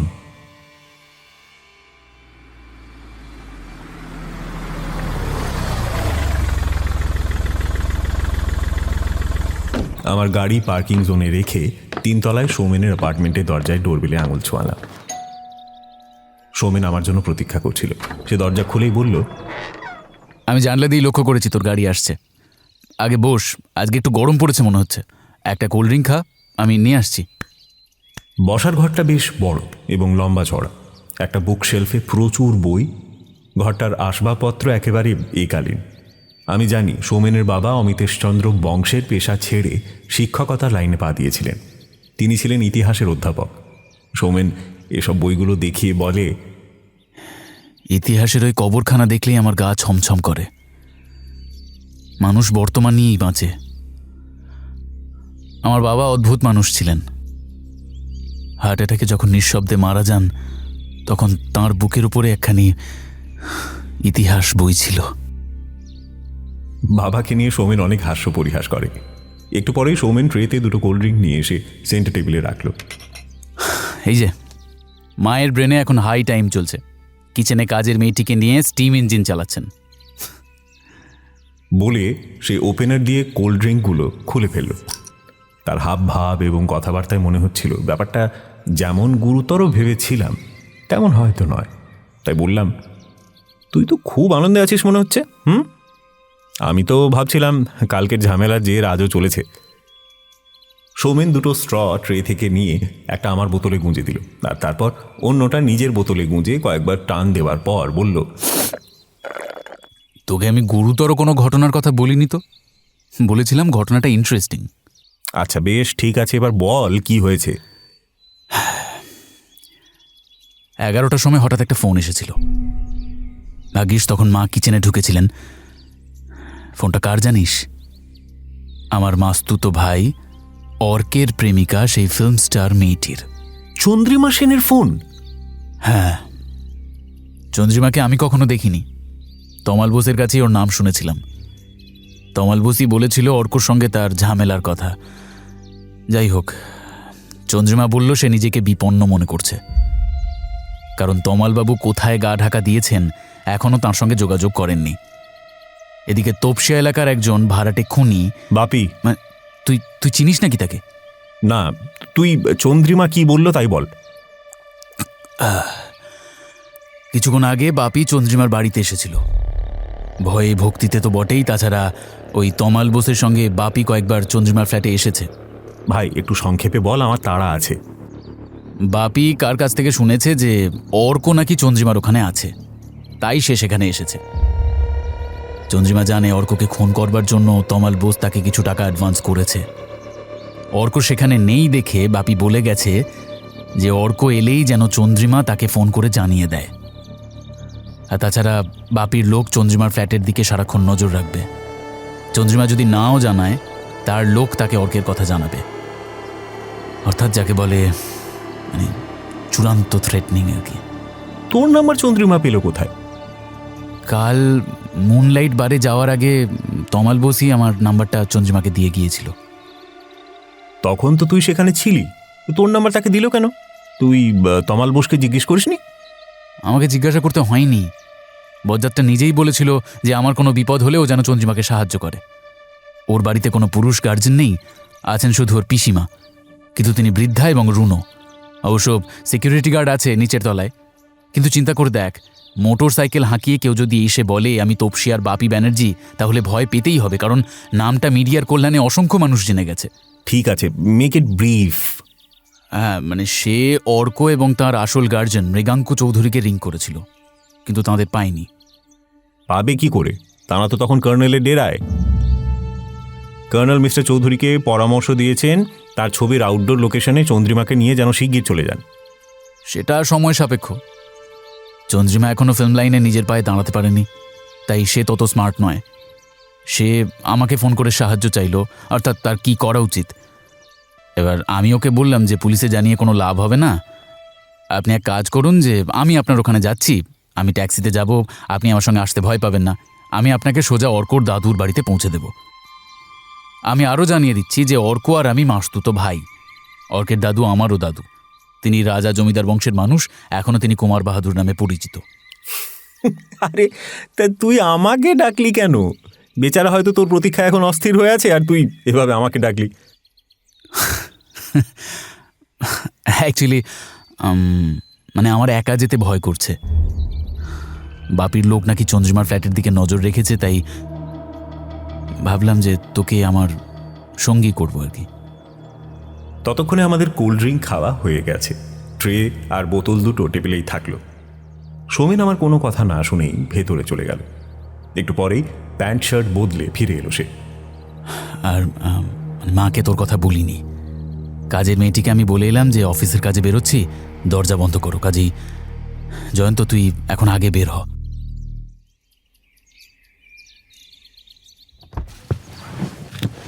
আমি নিচে নেমে আমার গাড়ির ভেতর ঢুকতেই সৌমেন এসে গেল। সামনের সিটে আমার বাঁ দিকে বসে সে চাপা স্বরে বলে উঠল, হ্যাঁ রে জয়ন্ত, তোর কাছে তো একটা ফায়ার আর্মস থাকে তাই না? সেটা আছে তো? সে তুই একটু আভাস দিলে ওটা আমি নিয়েই বেরিয়ে আসতাম। সবসময় পকেটে অস্ত্র নিয়ে ঘোরার তো একটা বিপদ আছে। ঠিক আছে, বাপি ব্যানার্জি নিশ্চয়ই আবার ওখানে ফিরে আসেনি। শুনেছি সে প্রকাশ্যে চলাফেরা করে কদাচিৎ। গাড়ি স্টার্ট দিয়ে রাস্তায় পৌঁছে বললাম, আমার একটা জরুরি অ্যাপয়েন্টমেন্ট তুই ভেস্তে দিলি। ঠিক 12টায় তো সেই ফ্রেন্ড ফিলসফার গাইড মিস্টার নেহালিয়ার সঙ্গে তার অফিসে দেখা করার কথা। হঠাৎ তার কাছে কেন? তুই তো জানিসই, কাল সন্ধ্যায় মুনলাইট বারে ওর দিল্লির অফিসের ম্যানেজার ভানু প্রতাপকে পুলিশ অ্যারেস্ট করে নিয়ে গেছে। মনে হয় স্পেশাল ব্রাঞ্চের পুলিশ। তো লোকটা নামে মার্ডার কেস ছাড়াও অন্য কোনো সাংঘাতিক কেস আছে। এই ব্যাপারটা মিস্টার নেহালিয়া জানেন কি না সেটা জানেন। আমি গত রাতে বাড়ি ফিরে মিস্টার নেহালিয়াকে সব জানিয়েছি। উনি আমাকে মর্নিংয়ে ওনার বাড়িতে ডেকেছিলেন, কিন্তু আমি ঘুম থেকেই আজ উঠেছি বেলা 9টায়। তারপর বেরোবো কিনা ভাবছি, আর সেই সময় চন্দ্রিমার ফোন। এই ব্যাপারটাকে নিয়ে ভাবতে ভাবতে অনেকটা সময় গেল। তারপর তো তোকে রিং করলাম। কর্নেলের সঙ্গী হয়ে এ যাবৎকাল কলকাতার নারী নক্ষত্র আমারও খানিকটা চেনা হয়ে গেছে। কর্নেল কোথাও যেতে হলে সব সময় শর্টকাটের পক্ষপাতী। আমিও শর্টকাটে বালিগঞ্জ প্লেসে পৌঁছে গেলাম তখন 12:05 বাজে। সৌমেনের নির্দেশ মতো একটা ফ্ল্যাট বাড়ির গেটের কাছে গাড়ি দাঁড় করালাম। এই রাস্তাটার দুপাশেই ঘন গাছপালা। চন্দ্রিমা কোন ফ্ল্যাটে থাকে সেটা দেখতে পাচ্ছিলাম না। সৌমেন গাড়ি থেকে নেমে বাঁ দিকে একটা গলি দিয়ে অদৃশ্য হল। লক্ষ্য করলাম একটা ঘরে সিকিউরিটির লোক থাকে এবং সে সৌমেনকে চেনে। আমি গাড়ি থেকে নেমে ছায়া ঢাকা ফুটপাতে দাঁড়িয়ে চারিদিকটা দেখে নিলাম। কোথাও সন্দেহজনক কোনো লোককে দাঁড়িয়ে থাকতে দেখলাম না। বাপি হয়তো চন্দ্রিমাকে নিয়ে নিছক ভয় দেখিয়ে গেছে। বেশিক্ষণ অপেক্ষা করতে হলো না। সৌমেনের সঙ্গে শাড়ি পরা এক সুন্দরী যুবতীকে দেখতে পেলাম। তার হাতে শুধু একটা লেডিস ব্যাগ, আর সৌমেনের হাতে একটা কালো রঙের বেশ মোটা সোটা জাবদা ব্যাগ। সে এসেই দরজা খুলে পিছনে ব্যাগটা ঢুকিয়ে দিল। তারপর বলল, আপনি পিছনে বসুন, তারপর জানলার কাঁচ তুলে দিন। এবার সে আমার দিকে তাকালো। জয়ন্ত, তেমন কিছু লক্ষ্য করেছিস? এই রাস্তার দুপাশে কোনো দোকানপাট নেই, আর লোকজনও তেমন নেই। আসলে তোদের নিউ আলিপুরের পশ এরিয়ার থেকে এই এলাকাটা খুবই অভিজাত এবং বনেদিও। অবশ্য কথা বলতে বলতে আমি গাড়ি স্টার্ট দিয়েছি এবং সৌমেনও আমার বাঁ দিকে উঠে বসেছে। এবার আমাদের যাত্রা ভবানীপুরে। আগের মতোই শর্টকাট করতে করতে ভবানীপুরে পৌঁছলাম। তারপর বললাম, কর্নেলের সঙ্গে আমি তো দাদুর বাড়িতে কাল এসেছিলাম, কিন্তু এখন মনে হচ্ছে জায়গাটা ভুলে গেছি। চল, সামনের মোড়ে ডান দিকে ঘুরে যাবি, তারপর আমি দেখিয়ে দেব। কুমার বাহাদুরের বাড়ির গেটে পৌঁছে হর্ন দিতেই দারোয়ান সৌমেন আর আমাকে দেখে সেলাম ঠুকে গেট খুলে দিল। সে সৌমেনের উদ্দেশ্যে বলে উঠল, আরে বড়বাবু, আপ কিতনে দিন বাদ এই বাড়িতে আসলেন? তোমার ছোটবাবু বাড়িতে আছেন তো? না, উনি তো মর্নিংয়ে বাহার গিয়েছেন, এখনো আসেননি। আমি গাড়িতে আসতে হর্ন বাজিয়েছিলাম। দেখলাম পটিকোর ছাদে কালকের মতোই কুমার বাহাদুরকে ছড়ি হাতে। তারপরই তিনি সৌমেনকে দেখে ছড়ি তুলে বললেন, এই বজ্জাত কথাকার, আজ তোর পিঠে ছড়ি ভাঙব।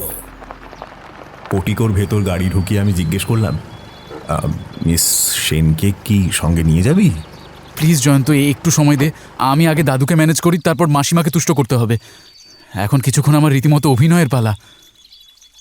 বলে সে জানলার ফাঁক দিয়ে চন্দ্রিমাকে লক্ষ্য করল। আপনি কিন্তু অভিনেত্রী, এটা ভুলে যাবেন না। আপনার আত্মরক্ষার ব্যবস্থা করেই যাব, আর আপনাকেও চোখের জলে নাকের জলে কিছুটা ম্যানেজ করতে হবে, আর তারপর অর্ক চলে এলেই হবে। কথাগুলো বলেই সে ঘুরে দাঁড়ালো। এক ভদ্রলোক হলঘরের দরজা খুলে হাসি মুখে দাঁড়িয়েছিলেন। একে কাল দেখেছিলাম। তিনি হাসতে হাসতে বললেন, আজ সূর্য উল্টো দিকে উঠেছে, চলো। কুমার বাহাদুর ছড়ি হাতে অপেক্ষা করছেন। আশ্চর্য, আমাদের একেবারে ভুলে গেলে তুমি। কথাটা বলে তিনি আমার দিকে তাকিয়েছিলেন। তার চোখে বিস্ময় লক্ষ্য করছিলাম, কিন্তু সৌমেন তাকে ঠেলতে ঠেলতে ভেতরে ঢোকালো। বলল, তুমি আমার বডিগার্ড হয়ে চলো। দাদুর ছড়ি তোমার উপর ভাঙবে, আমি বেঁচে যাব। ভদ্রলোক অনিচ্ছা সত্ত্বেও তার সঙ্গে চলে গেলেন। পিছন ফিরে দেখলাম চন্দ্রিমার ঠোঁট কামড়ে ধরে বসে আছেন, মুখে আষাঢ়ের ঘন ঘটা। একটু হেসে বললাম, মিস সেন, পরিস্থিতির সঙ্গে পুরুষদের চেয়ে মেয়েরা দ্রুত খাপ খাইয়ে নিতে পারে। আর তাছাড়া কলকাতায় আপনার আত্মরক্ষার জন্য এত শক্তিশালী দুর্গ আর কোথাও নেই। ইতিমধ্যে বাপি ব্যানার্জিকে আমাদের কর্নেল সাহেব খাঁচায় ঢোকাবেন। কিন্তু ওর গার্জেন খুব প্রভাবশালী। শুনেছি যতবার পুলিশ ওকে ধরে নিয়ে যায় ততবারই কিভাবে সে পুলিশের খপ্পর থেকে বেরিয়ে আসে। কর্নেল সাহেব পুলিশ নন, মিলিটারি অফিসার। রিটায়ার্ড হলেও তিনি একজন কিংবদন্তি। শুধু রাজ্য সরকার নন, কেন্দ্রীয় সরকারও কর্নেল সাহেবকে মাঝে মাঝে অনেক সাংঘাতিক দায়িত্ব দেন। কাজে আপনি একেবারে নিশ্চিন্ত থাকুন। আমি সৌমেনকে বলে দেব, ও এ বাড়ি থেকেই সব কথা কর্নেল সাহেবকে ফোন করে জানিয়ে দেবে। কিন্তু এ বাড়িতে যদি আমাকে অর্কর মা বা দাদু আশ্রয় না দেন? প্রবলেম। কর্নেল মিস্টার মৃগাঙ্ক চৌধুরীকে পরামর্শ দিয়েছেন শিগগির তাঁর ছবির ব্যাপারে কোনো আউটডোর লোকেশনে যেন আপনাকে নিয়ে চলে যান উনি। অনেক উপযুক্ত লোকেশনের ঠিকানাও কর্নেল তাকে দিয়েছেন। সেখানে অন্তত 1 সপ্তাহ আপনাকে থাকতে হবে। ইতিমধ্যে কর্নেল গুন্ডা বাপি এবং আপনার প্রতিপক্ষ যদি কেউ থাকে তাদের শায়েস্তা করে ফেলবেন। এ কথাটা আপনি আগে বললে আমি এভাবে চলে আসতাম না, মৃগাঙ্কবাবুর জন্য অপেক্ষা করতাম। ঠিক বলেছেন, আমারই ভুল। আসলে সৌমেনের তাড়ায় আমার বুদ্ধিশুদ্ধি গুলিয়ে গিয়েছিল। কিন্তু সৌমেন এখনও আসছে না কেন? আমি অস্থির হয়ে পড়েছিলাম। মনে হচ্ছিল চন্দ্রিমা ঠিকই বলেছে, এ ধরনের সেকেলে বনেদি পরিবারে ফিল্ম করা মেয়ের স্থান হবে না। ঠিক এই সময় লনে অর্ককে দেখতে পেলাম। সে হন্তদন্ত হয়ে হেঁটে আসছিল। আজ গ্যারাজে তার গাড়িটা নেই, তা আমার চোখে পড়েছিল। সে তার গাড়িটা নিশ্চয়ই মেরামত করতে দিয়েছে কোথাও। অর্ক আমাকে দেখে খুব অবাক হয়েছিল। থমকে দাঁড়িয়ে সে বলল, আপনি কর্নেল সাহেব এসেছেন নাকি? কি ব্যাপার, আপনারা কি আমাদের ফলো করে এসেছিলেন? মৃগাঙ্কবাবুর গাড়ি আমাকে নামিয়ে দিয়ে গেল। তাকে ইশারায় কাছে ডেকে চাপা স্বরে বললাম, আমার গাড়িতে কে আছে আগে দেখে নিন, আর তারপর গাড়িতে চুপি চুপি উঠে পড়ুন, সব কথা জানতে পারবেন। অর্ক উঁকি মেরে চন্দ্রিমাকে দেখে তখনই পিছনে দরজা খুলে উঠে গেল, আর তারপর ওদের চাপা স্বরে কথাবার্তা শুরু হলো। প্রায় 15 মিনিট কেটে গেছে, তখন সৌমেনের পাত্তা নেই। সৌমেন ফিরল আরও 5 মিনিট পর। তার মুখে ক্রোধের ছাপ স্পষ্ট। সে বলল, হোপলেস, আমারই ভুল। দুই বোন একেবারে পরস্পরের প্রতিবিম্ব। দাদু রাজি হলেন, কিন্তু মাসিমা। গাড়ির ভেতরে উঁকি মেরে তারপর আমার পাশে উঠে বস, এবার সোজা কর্নেলের বাড়ি যাব। অর্ককে দেখেই সৌমেন উল্লাসে ফেটে পড়ল। তুই এবেলা বাড়ি ফিরবি জানলে এতক্ষণ মাসিমার পায়ে 1.5-2 লিটার তৈলমর্দন আর 1/2 লিটার অশ্রু বিসর্জন করতাম না। জয়ন্ত, কুইক। সে সামনে আমার বাঁ দিকে উঠে বসল। আমি গাড়িতে স্টার্ট দিলে অর্ক বলল, চন্দ্রিমাকে কোথায় নিয়ে যাচ্ছেন জয়ন্তবাবু? কর্নেল নীলাদ্রি সরকারের সুরক্ষিত দুর্গে। না, আপনি ঢাকুরিয়ায় মৃগাঙ্ক কাকুর বাড়িতে চলুন। আমি বলছি কিভাবে শর্টকাটে যাবেন। কর্নেল সাহেবের বাড়ি থেকে ফেরার সময় আমরা ঠিক করে ফেলেছি, কর্নেল সাহেবের পরিচিত একটা জায়গায় আজ রাতের ট্রেনে মৃগাঙ্ক কাকুর একটা ছোট টিম যাবে। চন্দ্রিমাও আমাদের সঙ্গে যাবে। মৃগাঙ্ক কাকুর প্রোডাকশন ম্যানেজার অলোকবাবু কলকাতায় থাকেন। বলিউডের হিরোইনদের সঙ্গে তিনিই যোগাযোগ রাখবেন। খুব বাঁচা গেল এ দফা। অর্ক, তুই এ সময় এসে না পড়লে না, আমাকে হয়তো কর্নেল সাহেবের পায়ে 1.5 লিটার। মোটেও না, কর্নেল বরং হাতে দাঁও পেতেন, চন্দ্রিমা সেনের পেট থেকে অনেক ক্লু বের করে নিতেন।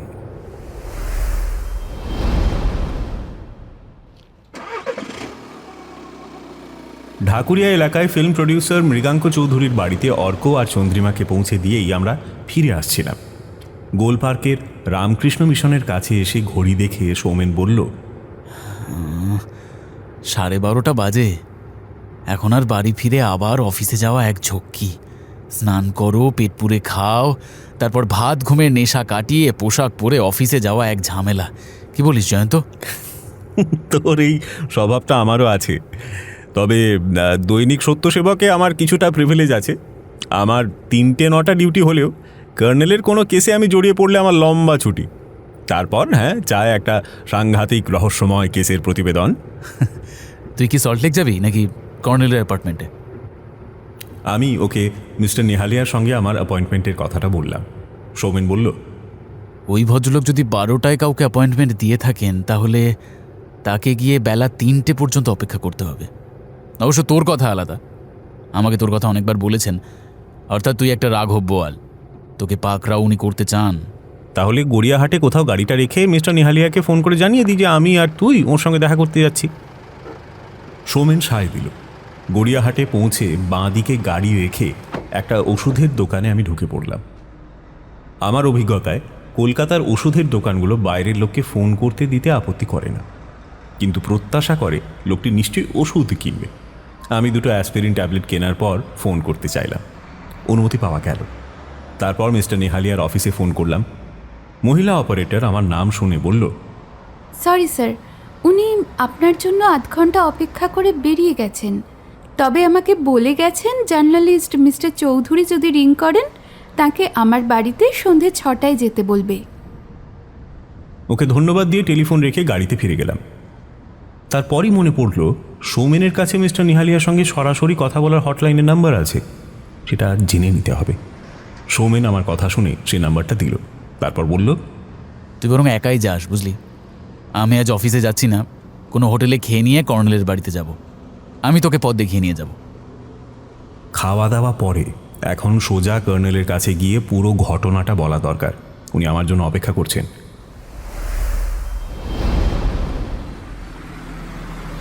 কিছুক্ষণ পরে কর্নেলের বাড়িতে পৌঁছে পার্কিং জোনে গাড়ি রাখলাম। তারপর দুজনে 3 তলায় উঠে গেলাম। ডোরবেলে হাত পড়তেই ষষ্ঠীচরণ দরজা খুলে দিল। সে চাপা স্বরে বলল, টিকটিক বাবু এসে বাবা মশাইয়ের কান দুটোর একবারে 12টা বাজছে দিয়েছিল। তারপরে দোতলায় লিন্ডাদের কুকুরের চেঁচামেচি শুনে বাবা মশাই আমাকে ডেকে বললেন, আই হোল দিয়ে দেখ, দেখবি নিশ্চয়ই অচেনা কেউ আসছে। বলে সে সোজা করিডোর দিয়ে সম্ভবত কিচেনে চলে গেল।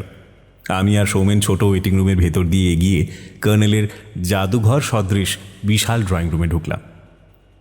আরে আয়েন আয়েন জয়ন্তবাবু, আয়েন আয়েন। আমার সঙ্গে কে চিনতে পারছেন না? গোয়েন্দা প্রভুর জিভ কেটে নমস্কার করে বললেন, সিনসি সিনসি, ইনি আমাগো নাটকের বিগ রোলে আসেন। বহেন সৌমেন বাবু, বহেন বহেন বহেন। কর্নেল আমার দিকে তাকিয়েছিলেন, বললেন, তোমাদের দুজনকে দেখে বুঝতে পারছি মিস্টার নেহালিয়াকে ছেড়ে অন্য কোনো ঝামেলায় জড়িয়ে পড়েছিলে। ঠিক বলেছেন। হালদার মশাইয়ের নিশ্চয়ই আজ লাঞ্চের নেমন্তন্ন। আমি আবার একজন গেস্টকে জুটিয়ে এনেছি। ওসব ভাবনা তোমার নয়। দুজনে কোথায় রাজা উজির মারছিলে ডিটেলস শোনাও। প্রথমে সৌমেন, তারপর আমি ঘটনাটার বিবরণ দিতে থাকলাম। মাঝে মাঝে কখনো আমি কখনো সৌমেন কথা বলছিল। আমাদের কথা শেষ হলে কর্নেল বললেন, আরে খামোখা কুমার বাহাদুরকে জ্বালাতন না করে তুমি আমাকে টেলিফোন করতে পারতে, সৌমেনকেও করতে পারতে। দুজনে স্বীকার করলাম আমাদের ভুলই হয়েছে। আমাদের পাশে থেকে গোয়েন্দা প্রভুর একটি নস্যি নিয়ে বললেন, আপনারা বাহির হইছেন আর আমিও আমার ক্লায়েন্টের লগে দেখা করতে গেছি, কারণ সৌমেন বাবুর কথা বলার পরই আমারে টেলিফোন করছিলেন। আমারে দীক্ষা ম্যাডাম সব কথা কইয়া ফেললেন। তারপর কাঁদতে কাঁদতে আমারে কইলেন তার দিদির পোলা ওই ফিল্মের মাইয়াটারে অর্কের ঘাড়ে চাপাইয়া ছাড়বে, ওর সর্বনাশ করবে। আপনি ওই মাইয়াটারে টেলিফোনে প্লেটিং করেন, কিংবা যেভাবে পারেন ওরে অর্কের সঙ্গ ছাড়া করেন। আপনি ফিল্মের মেয়েটির ফোন নাম্বার জানেন? জোগাড় করছি, তারে ফোন করছিলাম, কিন্তু সে বাড়িতে নাই। তার পিসিমা কইল সে নাকি কোথায় শুটিং করতে গেছে, বুঝলেন কি না? কর্নেল আবার চোখ কটমট করে আমার দিকে তাকালেন, বললেন, তুমি মিস্টার নেহালিয়ার সঙ্গে অ্যাপয়েন্টমেন্ট ফেল করেছো, এটাই বেশি জরুরি ছিল। মিস্টার নেহালিয়া জয়ন্তকে সন্ধে 6টায় তাঁর বাড়িতে যেতে বলেছেন। আমি ওর সঙ্গে থাকব। কিন্তু আপনি কেমন করে জানলেন? আমি মিস্টার নেহালিয়ার অফিসে ফোন করেছিলাম, জয়ন্তের কথা উল্লেখ করেছিলাম। তোমরা দুই বন্ধু একেবারে মানিক জোর, সুতরাং এই বেলা আমরা চারজনে একসঙ্গে লাঞ্চ খাবো। ব্যাপারটা একটা স্পেশাল ওকেশন মনে হচ্ছে। কর্নেল সচরাচর বেলা 1টায় দুপুরের খাওয়া সেরে নেন। আজ আধ ঘন্টা দেরি করেই খাবার টেবিল সাজিয়েছিল ষষ্ঠী।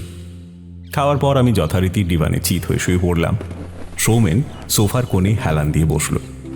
হালদার মশাই কিছুক্ষণ বসে থাকার পর যথারীতি একটি নস্যি নিলেন, তারপর বললেন, তাহলে আমি যাই গিয়া, ঠিক সময় আপনারে ফোন করুম, কেমন কর্নেল স্যার? আবার বলছি, একটু সাবধানে থাকবেন। নেহাত প্রাণ বাঁচানোর অবস্থা সৃষ্টি হলে তবেই এক রাউন্ড ফায়ার করতে পারেন, কিন্তু ভুলে যাবেন না আপনি এখন আর পুলিশ অফিসার নন। না, তেমন সিচুয়েশন ঘটবে না। আচ্ছা চলি। সোমেন বাবু, একটা আর্জেন্ট কামে বার হইতাছি, তা না হইলে আপনাগুলোকে গল্প কইরা খুশি হইতাম। যাই গিয়া। সৌমেন কিছু না জেনেই বলল, wish you good luck mister Haldar. আমি ভাত ঘুমের আশায় চোখ বুজেছিলাম, কিন্তু কর্নেল ডাকলেন, জয়ন্ত, 2:15 বাজে, আমাদের হাতে অনেক কাজ আছে। এখানে এসো, একটা আর্জেন্ট মিটিং সেরে নি। হাগত্যা সোফায় গিয়ে বসতে হলো। তিনি কিছুক্ষণ চুপচাপ চুরুট টানার পর বললেন, আচ্ছা সোমেন, দিল্লিতে যে রাত্রে তোমরা মিসেস শালিনীর কাছ থেকে ফিরে হোটেল পারিজাতে উঠেছিলে, সেই রাতে কি মিস্টার নেহালিয়ার ডিনারের পর একা বেরিয়েছিলেন? সৌমেন নিষ্পলক চোখে তাকিয়েছিল, একটু পরে বলল, ও হ্যাঁ, মনে পড়েছে। আমরা একটা ডাবল বেড সুইটে ছিলাম। আমি শুয়ে পড়েছিলাম। মিস্টার নেহালিয়া তাঁর বিছানার কাছে হোটেলে টেলিফোন তুলে নিয়ে তাঁর মাতৃভাষায় কার সঙ্গে কথা বলছিলেন। না মানে এতে অস্বাভাবিক কিছু ছিল না, কিন্তু তারপর উনি রিসিভার রেখে আমাকে জিজ্ঞাসা করেছিলেন যে আমি ঘুমিয়ে পড়েছি কিনা। আমি চোখ বন্ধ করেছিলাম কিন্তু ঘুমোইনি। আমার সারা পেয়ে উনি বলেছিলেন যে কাল মর্নিংয়ে আমাদের প্লেন, আর আমি একেবারে ভুলে গেছি এক ভদ্রলোকের সঙ্গে রাত 9:30টায় অ্যাপয়েন্টমেন্ট ছিল। আমি রিং করে জেনে নিলাম উনি এখনও আমার জন্য অপেক্ষা করছেন। আমি একবার বেরোচ্ছি, ফিরতে দেরি হলেও চিন্তা করো না। আমি বাইরে থেকে দরজা লক করে যাচ্ছি, তোমার নিশ্চয়ই বাইরে বেরোনোর দরকার নেই। এতটাই। যাই হোক, মিস্টার নেহালিয়া কখন ফিরেছিলেন তা আমি জানি না, কারণ আমার খুব ঘুম পেয়েছিল।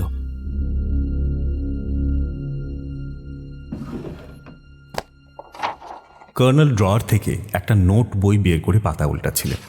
তারপর কিছু লিখে নিয়ে বললেন, সকালে যখন তোমার ঘুম ভাঙে তখন কি মিস্টার নেহালিয়ার আবেভাবে কোনো রূপান্তর চোখে পড়েছিল? না মানে খুঁটিয়ে কিছু লক্ষ্য করিনি, তবে আমার মনে হচ্ছিল যে উনি কেমন যেন অন্যমনস্ক। প্লেন ধরার কথাও আমাকেই মনে করিয়ে দিতে হয়েছিল। প্লেনে কি তিনি তোমাকে কথা প্রসঙ্গে এমন কিছু বলেছিলেন যাতে তোমার মনে হতে পারে তিনি তার দিল্লি ব্রাঞ্চ তুলে দেবেন? মাই গুডনেস, প্লেনে আসবার সময় তিনি বারবার ওই ভানুপ্রতাপ সিংহের সম্পর্কে বিরক্তি প্রকাশ করছিলেন। বলেছিলেন যে তার উপর এই কাজের দায়িত্বটা দিয়ে এলাম, নিশ্চয়ই কোনো গোলমাল পাকিয়ে ফেললে সেই বিপদে পড়বে। ডিডটা রেজিস্ট্রি করতে কোনো বাধা নেই, কিন্তু সৌমেন হঠাৎ চুপ করল। এই ধরনের কথাবার্তা বলছিলেন উনি, কিন্তু সব কথা এখন আর মনে নেই। তবে মোটামুটিভাবে আমার একটা ওই ইমপ্রেশন, যে কোনো কারণেই হোক, মিসেস শালিনীকে তিনি যেন ঘৃণাই করেন এবং মিস্টার সিনহাকে তিনি বিশ্বাস করেন না। কর্নেল নোট বইটা বন্ধ করে চোখ বুজে কিছু ভেবে নিলেন। তারপর সৌমেনের দিকে তাকিয়ে বললেন, কলকাতায় ফেরার পর তুমি কি মিস্টার নেহালিয়ার সঙ্গে দেখা সাক্ষাৎ করেছিলে? হ্যাঁ, পরদিন ওর অফিসে উনি আমাকে ডেকে পাঠিয়েছিলেন। কথাটা বলেই সৌমেন নড়ে উঠল। অভ্যাস বসে বলে উঠল, মাই গুডনেস, আমি তো ওর চেম্বারে ঢোকার একটু আগে করিডোরে, হ্যাঁ আই এম রাইট, একটা লোককে ওর চেম্বার থেকে করিডোরে হন্তদন্ত হেঁটে আসতে দেখেছিলাম। আর তারপর আমি যখন বাঁ দিকে মিস্টার নেহালিয়ার চেম্বারে ঢুকছি, তখন একবার ঘুরে লক্ষ্য করলাম লোকটা যেন দাঁড়িয়ে আমার দিকেই তাকিয়ে আছে। চোখে চোখ পড়তে সে চলে গেল। কর্নেল সাহেব, আমি আসলে তমাল বোসকেই দেখেছিলাম। হ্যাঁ, তখন তার পরনে ছিল টাই স্যুট, হাতে ব্রিফকেস, আর সেই জন্যই আমি মুনলাইট বারে জিন্স আর নীল টি শার্ট পরা তমাল বোসকে চিনতে পারিনি। Are you sure? 100% শিওর। আসলে কলকাতা ফিরে সেই উড়ো চিঠি আর টেলিফোনে তমাল বোসের কথাবার্তা শুনে আমি মানে অ্যাকচুয়ালি খুবই হকচকিয়ে গিয়েছিলাম। আমার বুদ্ধিশুদ্ধি গুলিয়ে গিয়েছিল। এবার আর একটা প্রশ্ন করছি, এটা ভাইটাল প্রশ্ন। ব্যাপারটা আমার চোখে পড়েছিল, কিন্তু তুমি কি লক্ষ্য করেছিলে যে লাল শার্ট পরা ভানুপ্রতাপ সিনহার দিকে তমাল বোস এক হাত তুলে আঙুলের ইশারায় কিছু বলেছিল? না, মনে পড়ছে না। তবে তার আর মোড়া করার মতো এক হাত বা দুই হাত তোলার অভ্যেস আমি লক্ষ্য করেছিলাম। আমি তোমাদের দিকে পিছু ফিরে বসেছিলাম, এই ব্যাপারটা জয়ন্ত লক্ষ্য করার কথা। আমি সিনহার দিকে পিছন ফিরে বসেছিলাম। তাছাড়া পিছনে আরও দুটো টেবিলে লোক ভর্তি, কেউ কেউ হাত তুলে ওয়েটারকে ডাকছিল। আরে সিনহার দিকে আমার চোখ পড়ার কারণ সে আমার পেছনে কোনো লোকের দিকে তাকিয়ে ইশারা করছিল, তাই সে কার দিকে ইশারা করছে দেখার জন্যে একটু ঘুরতেই চোখে পড়েছিল তমাল বোস হাত তুলে আঙুল নেড়ে কি একটা করছে। এখন এসব কথা কেন?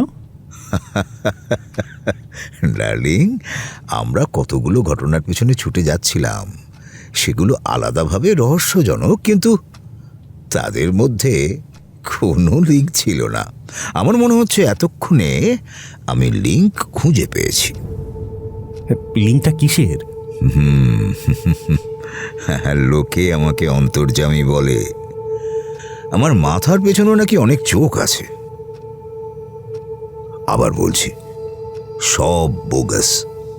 ব্যাপারটা একটা অঙ্কের মতো, কতকগুলো সংখ্যা হাতে এলে আমি অঙ্কটা নির্ভুল কষে দিতে পারি। সৌমেন ফ্যাল ফ্যাল করে তাকিয়েছিল কর্নেলের দিকে। আমি তাকে চিমটি কাটতেই সে ধাতস্থ হলো। তারপর বলল, লিঙ্কটা কিসের তা বলতে কি আপত্তি আছে আপনার? শুনে অবাক হয়েও না, লিঙ্কটা একটা পুরনো জড়োয়া নেকলেসের, যার দাম এ বাজারে কোটি টাকার কম না। জড়োয়া নেকলেস? হ্যাঁ, কিন্তু এটার একটা ঐতিহাসিক মূল্যও আছে। হায়দ্রাবাদের নিজাম বাহাদুরের এক আত্মীয় নেকলেসটা চুরি করে কাকে বিক্রি করেছিলেন। ঘটনাচক্রে প্রায় 30 বছর পরে এটা দিল্লির একটা অকশন হাউস থেকে নিলামে বিক্রি হয়েছিল। বেশি দর দিয়ে কিনেছিলেন জনৈক ব্যবসায়ী, তার নাম হীরাচাঁদ জৈন। এই নামটা যে তার আসল নাম নয় তাতে আমি নিঃসন্দেহ। দিল্লি পুলিশের একটা সোর্স হায়দ্রাবাদের নিজামে চুরি যাওয়া নেকলেসের কথা বলেছে, কিন্তু এখনই তারা সরাসরি মিস্টার নেহালিয়ার ওপর ঝাঁপিয়ে পড়ছে না, গোপন তদন্ত চলছে। আমার দৃঢ় বিশ্বাস মিস্টার নেহালিয়া শৈলেনবাবুকে ধরেছেন এবং শৈলেনবাবু সম্ভবত পুলিশ কর্তাদের বেশি নাক গলাতে দিচ্ছেন না। তোমাকে মিস্টার নেহালিয়া আজ সন্ধ্যায় তাঁর বাড়িতে ডেকেছেন। তুমি একাই যাবে, কারণ জয়ন্তর সামনে উনি মুখ খুলতে দ্বিধা করবেন। ওর কথা শুনে তুমি ওকে ঢালাও প্রতিশ্রুতি দিয়ে সোজা আমার এখানে চলে আসবে। Wish you good lakh.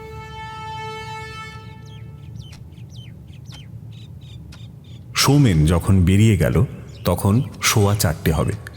Sashthicharan ট্রেতে কফি এনে বলল, আর এক দাদাবাবুর জন্য কফি করেছিল। তোর সেই দাদাবাবুকে কফি খাওয়ার জন্য আরও কিছুক্ষণ বসিয়ে রাখলে সে ট্রেন ফেল করত। ষষ্ঠীচরণ কর্নেলের কথায় ঝাঁজ টের পেয়ে তখনই কেটে পড়ল। আমি বললাম, ষষ্ঠী কিন্তু ঠিকই বলেছে, সৌমেনের নার্ভ চাঙ্গা করে পাঠালেই ভালো হতো। আর তাছাড়া অ্যাপয়েন্টমেন্ট তো সেই সন্ধে 6টায়। তোমার বন্ধুটি আমার বজ্রাঘাত হানার দরুন ভীষণ নার্ভাস হয়ে গেছে। কফিতে ওর স্নায়ু চাঙ্গা হতো না, ওকে বাড়ি ফিরে গিয়ে ধাতস্থ হওয়ার সুযোগ দিলাম। তাছাড়া তোমাকে আমি বরাবর আমার ইনটিউশনের কথা বলি। সামরিক জীবনে ওই একটা আশ্চর্য গুণ আমি অর্জন করেছিলাম। আপনার ইনটিউশন কি সৌমেনকে এক ধাক্কায় বাইরে পাঠিয়ে দিল? কতটা তাই। আমার কেন যেন মনে হলো সৌমেন এখানে বসে না থেকে বাইরে গেলে ভালো মন্দ যাই হোক কিছু একটা ঘটতে পারে। ভালোর সঙ্গে মন্দ বলছেন কেন? হ্যাঁ, ভালো বললেই মন্দটা এসে পড়ে, তবে সেই মন্দটা সৌমেনের না হয়ে অন্য কারো হতে পারে। এরপর আমরা চুপচাপ কফি পান শেষ করলাম। কর্নেলকে অবশ্য হাসি খুশি দেখাচ্ছিল। তিনি চুরুট ধরিয়ে টেলিফোনের রিসিভার তুলে ডায়াল করতে থাকলেন। তারপর সাড়া এলে বললেন, হ্যাঁ অরিজিৎ, আবার তোমাকে স্মরণ করছি। হ্যাঁ, গরজটা আমার। তুমি বলেছিলে বিকেলের মধ্যে রিং করে সেই খবরটা জানাবে। হ্যাঁ হ্যাঁ হ্যাঁ, আমি শুনছি, তুমি বলে যাও। এরপর কর্নেল টেবিল প্যাড এবং ডট পেনটা তুলে নিয়ে কি সব নোট করতে থাকলেন আর মুখে ক্রমাগত হ্যাঁ শব্দ করতে লাগলেন। প্রায় মিনিট 5 পরে বললেন, থ্যাংক ইউ ডার্লিং। আমি এই জন্যেই বলি, সত্য জিনিসটা সব সময় ফালতু জিনিসের আড়ালে পড়ে থাকে। আর হ্যাঁ, আমার দ্বিতীয় আর্য বাক্যটাও স্মরণ করো। আমরা অনেক সময় জানি না যে আমরা কি জানি। আবার এ লট অফ থ্যাঙ্কস। রাখলাম।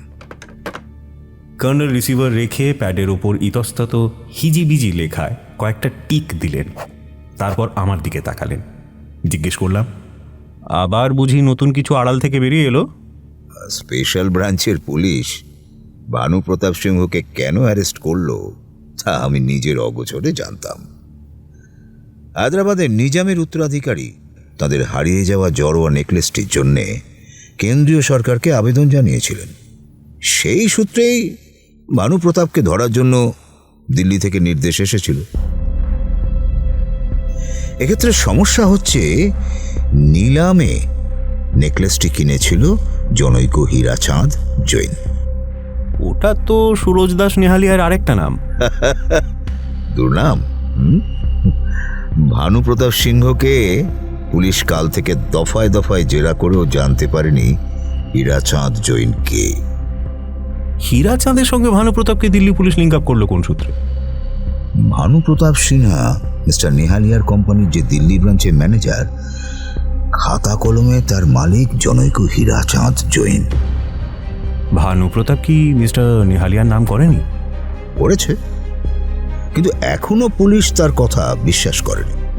কারণ কলকাতায় নাকি মিস্টার নেহালিয়ার খুব সুনাম আছে। দিল্লিতে তার কারবার থাকার কোনো প্রমাণ পুলিশ খুঁজে পায়নি। হ্যাঁ, অরিজিৎ আমাকে বলল লালবাজার থেকে মিস্টার নেহালিয়ার অফিসে সাদা পোশাকের পুলিশ গিয়েছিল। স্বভাবত তিনি তার দিল্লিতে ব্রাঞ্চ থাকার কথা বেমালুম অস্বীকার করেছেন। তিনি তার অফিস সার্চ করে দেখতেও চ্যালেঞ্জ জানিয়েছেন। তাই পুলিশ আপাতত ফিরে গেছে। বুঝলাম। এই ব্যাপারেই মিস্টার নেহালিয়া সৌমেনকে তার বাড়িতে দেখা করতে বলেছিলেন। আপনার মতো আমারও কেমন যেন ইনটিউশন জন্মে গেছে। আরে তোমার ইনটিউশন বলছে যে সৌমেন জানে না যে সে কি জানে, তাই না? ঠিক বলেছেন। সৌমেন মিস্টার নেহালিয়ার এমন কোনো তথ্য জানে যা সে ভুলে বসে আছে। আমার ধারণা তাকে আপনি জেরা করলে নিশ্চয়ই সেটা বেরিয়ে আসবে। কর্নেল তার প্যাডের দিকে তাকিয়ে বললেন, ভানুপ্রতাপের ওপর দিল্লি পুলিশের দ্বিতীয় সন্দেহ, সে মিসেস শালিনীকে খুন করেছে। হ্যাঁ, আপনি তো বলছিলেন গয়নাগাটির লোভে। শুধু গয়নাগাটি নয়, শালিনী দেবী খুন হন রাত্রিবেলায়, আর সেই দিনই তিনি ব্যাংক থেকে 5 লাখ টাকা তুলেছিলেন। ভদ্রমহিলার খুব সাহস, তিনি বাড়িতে কোনো কাজের লোককে রাত্রে থাকতে দিতেন না। দিনে যে মেয়েটি কাজকর্ম করত, সে বলেছে ম্যাডাম তাকে বাড়িতে রেখে গিয়েছিলেন, কিন্তু সব ঘরের দরজা বন্ধ ছিল। সে বারান্দায় বসেছিল। সেই সময় ভানুপ্রতাপ গিয়ে তাকে জিজ্ঞেস করে তার ম্যাডাম কোথায়। মেয়েটি বলে তাকে বসিয়ে রেখে ম্যাডাম ব্যাংকে গেছেন। শুধু এইটুকুই সূত্র থেকে ওখানকার পুলিশের ধারণা ভানুপ্রতাপই সম্ভবত খুনি। ওদিকে শালিনী দেবীর বাড়ি সার্চ করে যে ব্যাংকের হদিশ পাওয়া গিয়েছিল, সেই ব্যাংক থেকে পুলিশ জানতে পারে শালিনী দেবী খুন হওয়ার দিনই ক্যাশ 5 লাখ টাকা তুলেছিলেন। কেন এত টাকা তিনি তুলেছিলেন তা কিন্তু এখনো জানা যায়নি। সৌমেন বলছিল হোটেল পারিজাত থেকে রাত্রিবেলা মিস্টার নেহালিয়া বেরিয়ে গিয়েছিলেন, কিন্তু তিনি কোথায় গিয়েছিলেন এবং কেন সে কথা সৌমেনকে বলেননি। আমার ধারণা। তোমার ধারণা অত রাত্রে মিস্টার নেহালিয়া আবার তার প্রথম পক্ষের স্ত্রীর কাছে গিয়েছিলেন? কিছু অস্বাভাবিক নয়। সম্ভবত ম্যাডামকে যেভাবে হোক বশ মানিয়ে তিনি ওই ঐতিহাসিক নেকলেস হাতে এনেছিলেন। কর্নেল চুরুটে এক রাশ ধোঁয়ার মধ্যে বললেন, তোমার মুখে ফুলচন্দন পড়ুক। আমরা এইভাবেই জল্পনা কল্পনা চালিয়ে যাচ্ছিলাম, কখন যে ষষ্ঠী এসে আলো জ্বালিয়ে গেছে খেয়াল করিনি। ওয়াল ক্লকের দিকে তাকিয়ে দেখলাম 6টা বাজে। সময় কি দ্রুত ছুটে চলেছে। কর্নেল একবার উঠে বাথরুম গেলেন, তারপর ফিরে এসে তিনি বসতেই ডোরবেল বাজল। কর্নেল হাঁকলেন, ষষ্ঠী। একটু পরেই প্রাইভেট ডিটেকটিভ হালদার মশাই সব এগিয়ে ঘরে ঢুকে ধপাস করে সোফায় বসে পড়লেন। বাপি ফিনিশড, পুরা ফিনিশড। একেরে রক্তারক্তি কাণ্ড। ও তারা আইছিল মোটর সাইকেলে, বাপি ফুটপাতে খাড়াইয়া সিগারেট টানতাছিল। আমার চক্ষের সামনে তারে অপোজিট পার্টির 2 হালায় গুলি কইরা মারল, একদম চক্ষের সামনে। কর্নেল তাঁর দিকে তাকিয়েছিলেন নিষ্পলক চোখে। আমি উত্তেজিত হয়ে বললাম, সর্বনাশ, বাপি কোথায় খুন হলো? সেই ফিল্ম স্টারের ফ্ল্যাট বাড়ির সামনে তারে খাড়াইয়া থাকতে দেখছিলাম। কর্নেল স্যার আমারে কইছিলেন ওই বাড়ির দিকে নজর রাখতে হইব। আমি একটু দূর থাইকা ওয়াজ করছিলাম। বাপিরে আমি চিনতাম না, সে ওই বাড়ির কোনো ফ্ল্যাটেই ছিল। তার মোটর সাইকেল ছিল ফুটপাতের উপর বাপি সিগারেট টানতাছিল। আগে আপনার স্পেশাল কফি খান হালদার মশাই, তারপর নার্ভ চাঙ্গা হলে ধীরে সুস্থে পুরো ঘটনাটা বলবেন। ঠিক কইছেন কর্নেল স্যার, ঠিক কইছেন। আসলে আমার সামনে একটা মানুষ মার্ডার হইল, আর আমি শুধু খাড়াইয়া দেখলাম। আমার কেন জানি না বড্ড খারাপ লাগতেছে। ষষ্ঠী ততক্ষণে হালদার মশাইয়ের কফি রেখে গেছে। তিনি কফির পেয়ালায় ফুঁ দিয়ে চোখ বুজে কফি পান করতে থাকলেন। হালদার মশাইয়ের কফি পান শেষ হলে কর্নেল বললেন, আমি আপনাকে আরও একজনের দিকে লক্ষ্য রাখতে বলেছিলাম, তিনি কিন্তু আপনার প্রথম লক্ষ্যবস্তু ছিলেন। গোয়েন্দা প্রবর ঝটপট নস্যি নিলেন, তারপর নোংরা রুমালে নাক মুছে বললেন, সব কেমন যেন জট পাকাইয়া গেছে। 3টার সময় আমি বালিগঞ্জে গেছিলাম। তার কিছুক্ষণ পরে মোটর সাইকেলে 2 জন আইসা ওই বাড়ির গেটের সামনে থামলো। তারপর 2 জনেই গেটের ভিতরে ভ্যানিশ হইয়া গেল। ব্যাকসিটে যে বইয়া ছিল তার নাম হইল গিয়া তমাল বোস। আমি কেমনে জানু, তাই সাহস কইরা গেটের কাছে গেছিলাম। তারপর ওই সিকিউরিটির লোকই হইব, সে আমারে দেখা জিগাইল, কারে চান? তখন আমি তারে জিগাইলাম যে 2 জন এখনই ঢুকলেন তাদের নাম জানেন? সে আমারে কেন জানি না ধমক দিয়া কইল, বোস সাহেব জানতে পারলে বাপিরে পাঠাইয়া আপনারে ভালো মতন শিক্ষা দিব। আমি যেন খুব ভয় পাইছি, এইভাবে দূরে কাইটটা পড়লাম।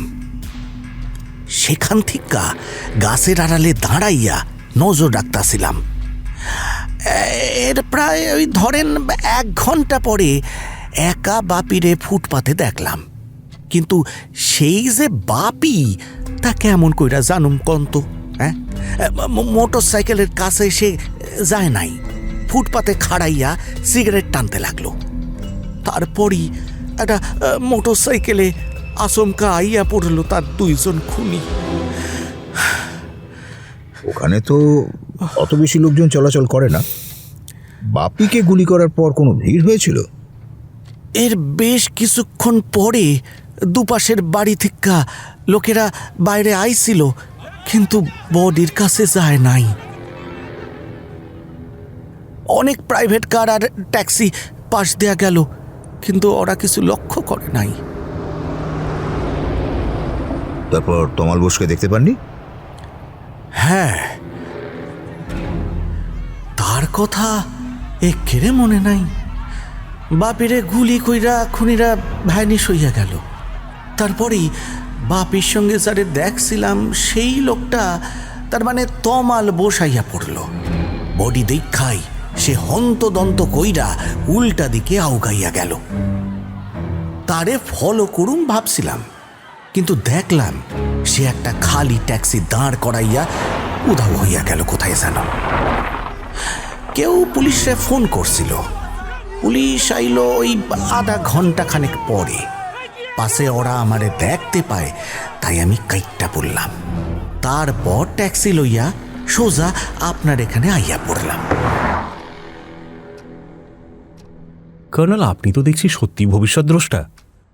চন্দ্রিমা ওখানে থাকলে পুলিশ যে তাকে সহজে রেহাই দিত না, আর বাপির গার্ডিয়ান শৈলেন্দ্রবাবু দুর্ধর্ষ রাজনৈতিক নেতা।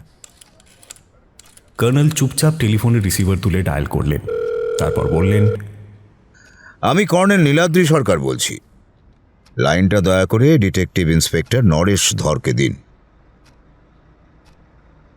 আর নরেশবাবু, হ্যাঁ, এদিকে তো সাংঘাতিক খবর। ও, আপনারা অলরেডি জেনে ফেলেছেন? হ্যাঁ, বাপির গার্জেন একটা হইহলা বাঁধাতে পারে। আপনাদের অবশ্য সে ব্যাপারে মাথা ঘামানোর কিছু নেই।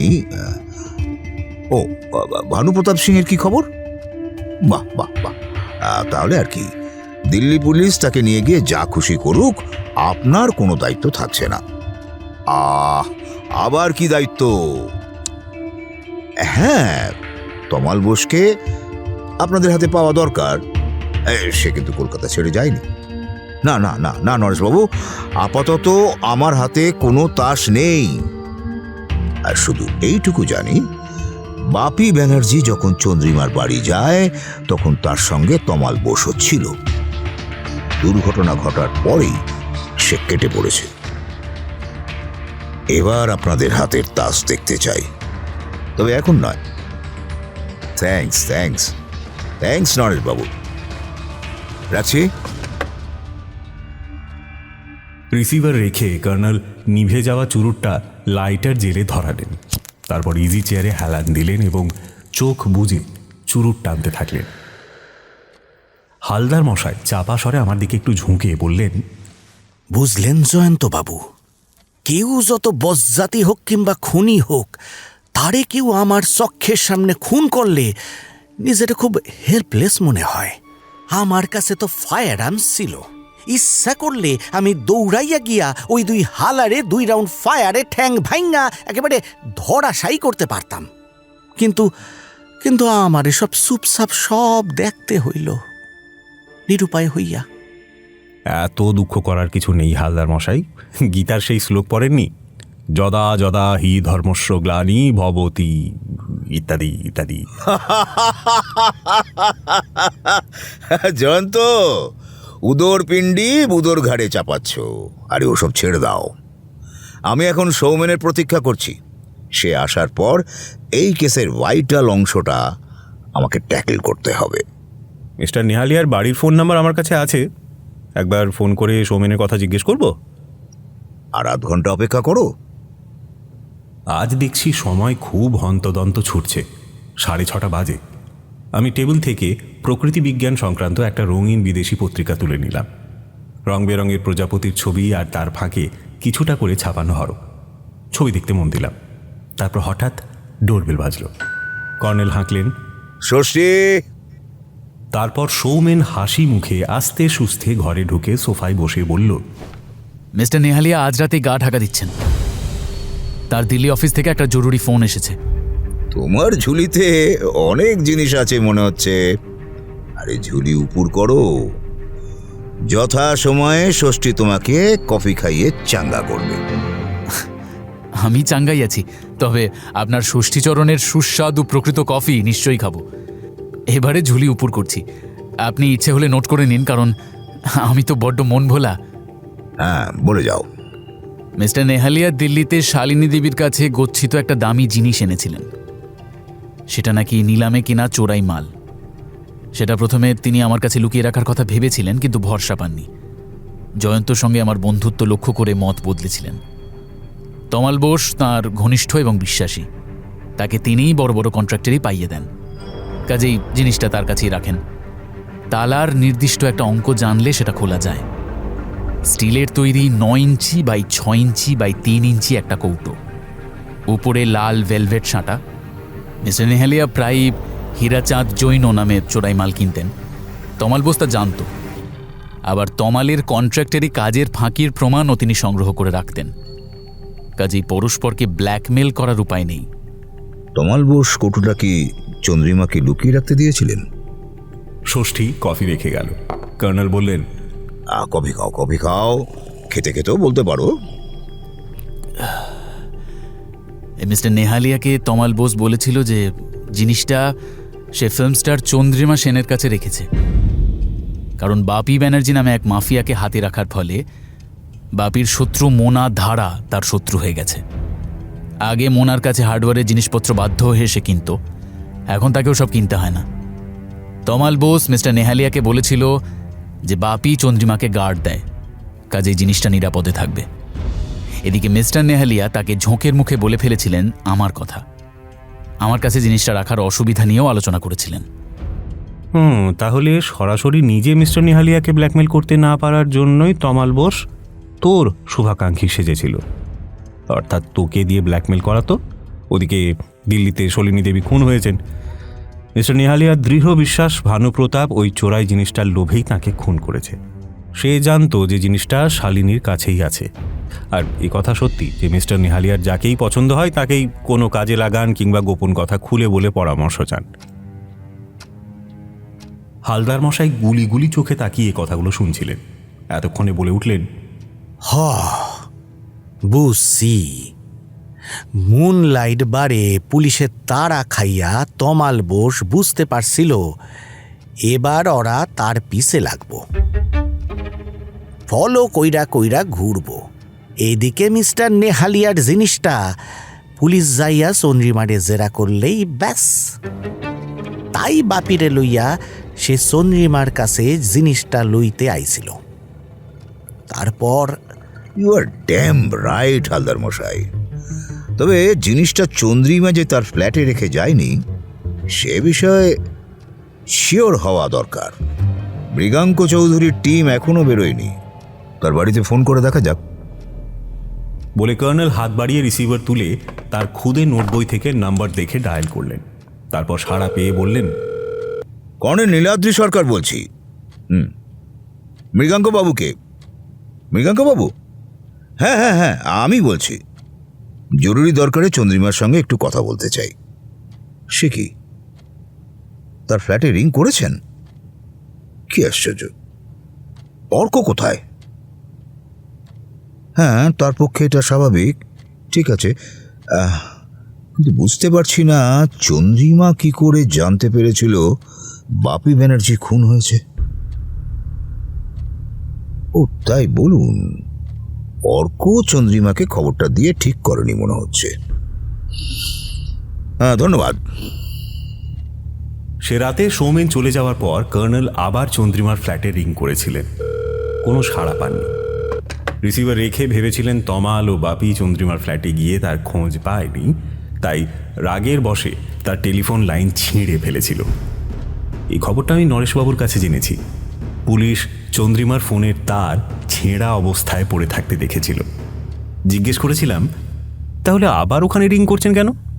একটা চান্স নিচ্ছি। যদি চন্দ্রিমা সেখানে ফিরে গিয়ে থাকে তাহলে সে তার জোড়া দিয়ে দেবে।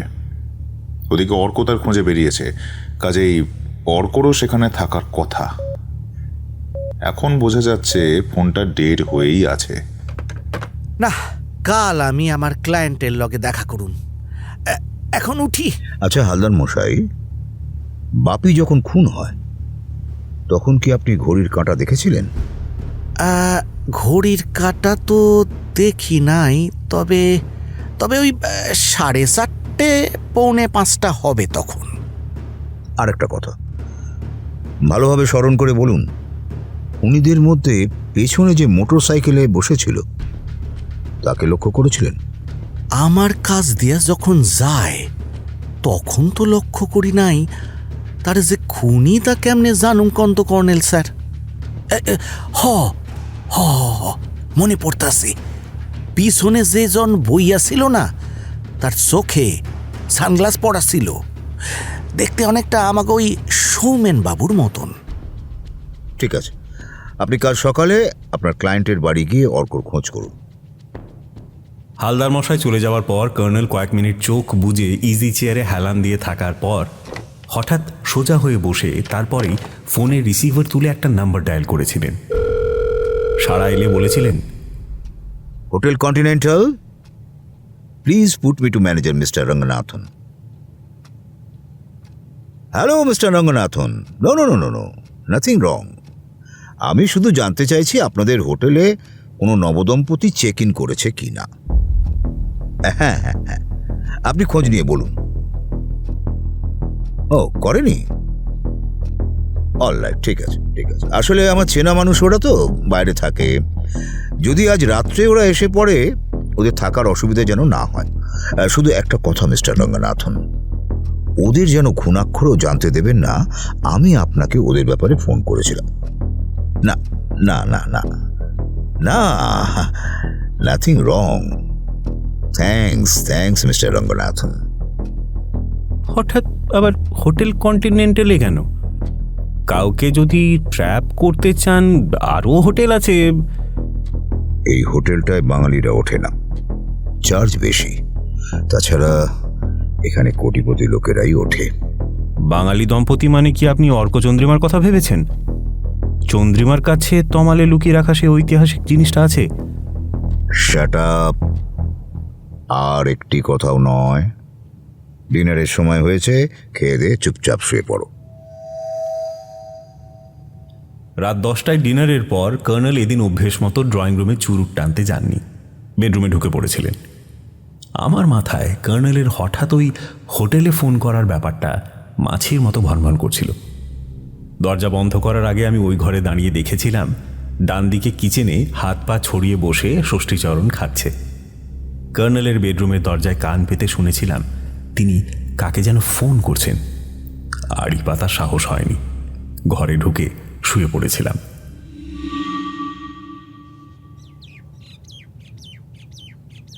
সকালে ঘুম ভাঙল ষষ্ঠীর ডাকে।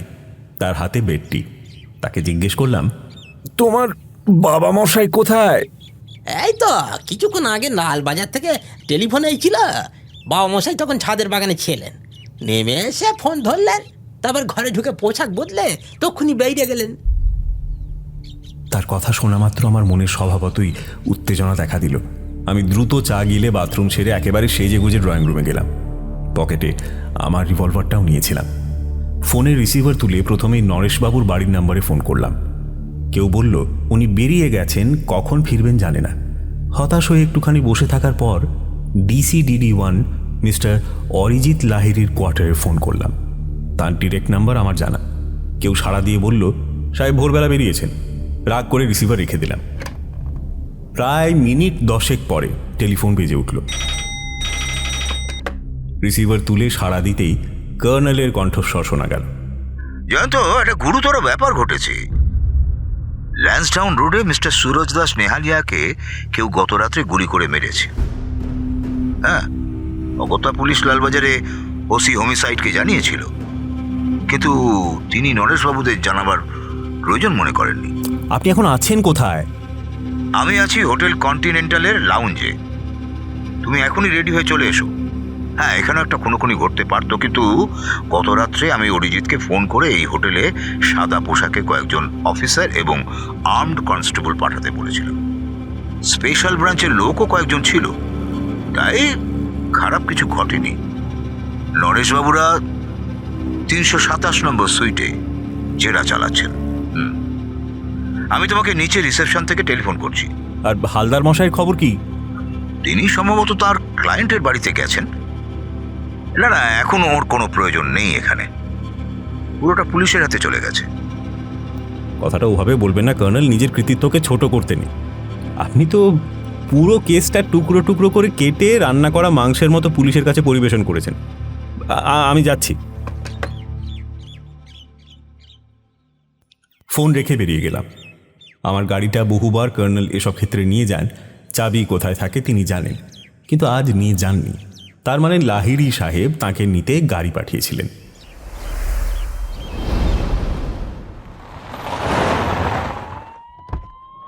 হোটেল কন্টিনেন্টালে পৌঁছে পার্কিং জোনে গাড়ি রাখলাম। তারপর লক্ষ্য করলাম বাইরে পুলিশের একটা বেতার ভ্যান দাঁড়িয়ে রয়েছে। লনে কয়েকজন কনস্টেবল আড্ডা দিচ্ছে। আমি ভেতরে ঢুকে লাউঞ্জে কর্নেলকে দেখতে পেলাম। Good morning Jayanta. 327 সুইটে গিয়ে যাকে দেখবে তাতে তোমার যেন হার্ট ফেল না হয়। আমার হাত ধরে কর্নেল লিফটের দিকে এগিয়ে গেলেন। লিফটে উঠে তিনি আবার বললেন, হ্যাঁ, এতকাল তুমি আমার সঙ্গে ঘুরেছ, এই ধরনের ঘটনা যে কখনো ঘটেনি এমন নয়। আর তোমাকে বরাবর বলে আসছি, একটা মানুষের বাইরের পরিচয়টা তার সত্যকার পরিচয় নয়।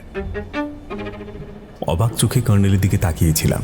বললাম, আর এত বক্তৃতা দিচ্ছেন কেন বলুন তো? আমি তো স্পষ্টই দেখতে পাচ্ছি অর্ক আর চন্দ্রিমা আপনার পাতা ফাঁদে ধরা পড়েছে। অর্ক বাপের শত্রু, মোনাকে টাকা দিয়ে খুন করিয়েছে। আর এদিকে চন্দ্রিমার কাছে সে জানতে পেরেছিল তমাল বোস একটা ওই দামি জিনিস তাকে লুকিয়ে রাখতে দিয়েছে। কাজেই কোথাও বনে জঙ্গলে শুটিংয়ে না গিয়ে দুজনে মৃগাঙ্কবাবুর বাড়ি থেকে কেটে পড়েছিল।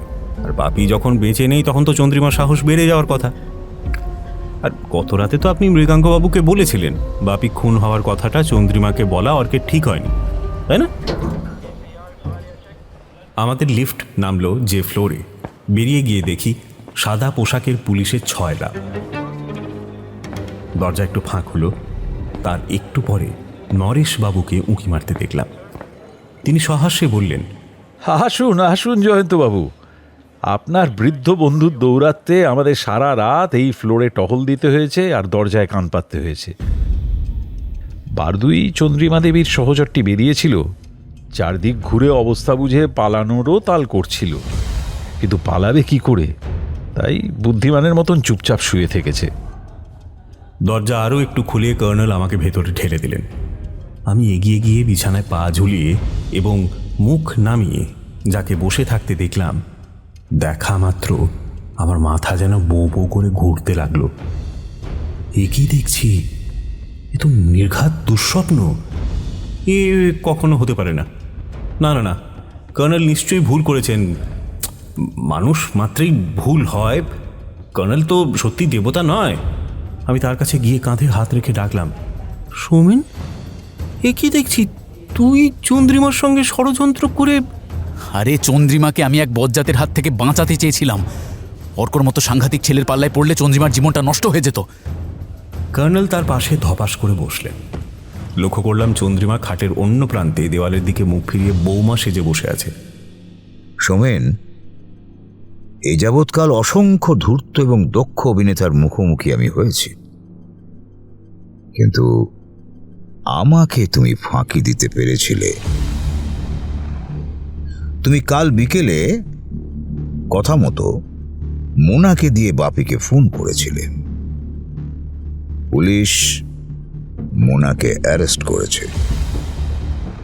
মোনা বলেছে তার ফায়ার আর্মস তুমি ভাড়া নিয়েছিলে। তারপর সোজা ল্যান্সডাউন রোডে মিস্টার নেহালিয়ার কাছে গিয়েছিলে। তুমি যেভাবে হোক জানতে যে এদিন নেহালিয়ার ফ্যামিলি লেক টাউনে আত্মীয়ের বাড়ি বেড়াতে যাবেন। সম্ভবত নেহালিয়াই তোমাকে সে কথা বলেছিলেন, কারণ মিস্টার নেহালিয়া তোমাকে যা বলতে চেয়েছিলেন তা গোপনেই বলার কথা। তিনি তোমাকে বলেছিলেন তেনার অঙ্ক বলছে যেভাবে হোক চন্দ্রিমার কাছ থেকে জিনিসটা উদ্ধার করে দিতে।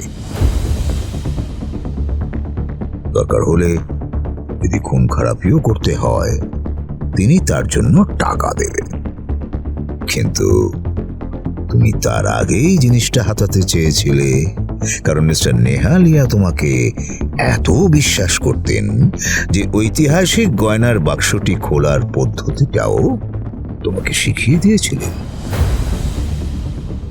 সব স্বীকার করেছে, বুঝলেন জয়ন্তবাবু। আর দেখুন সেই বাক্স খোলার অঙ্ক, এটা ওর প্যান্টের পকেট থেকে উদ্ধার করেছি।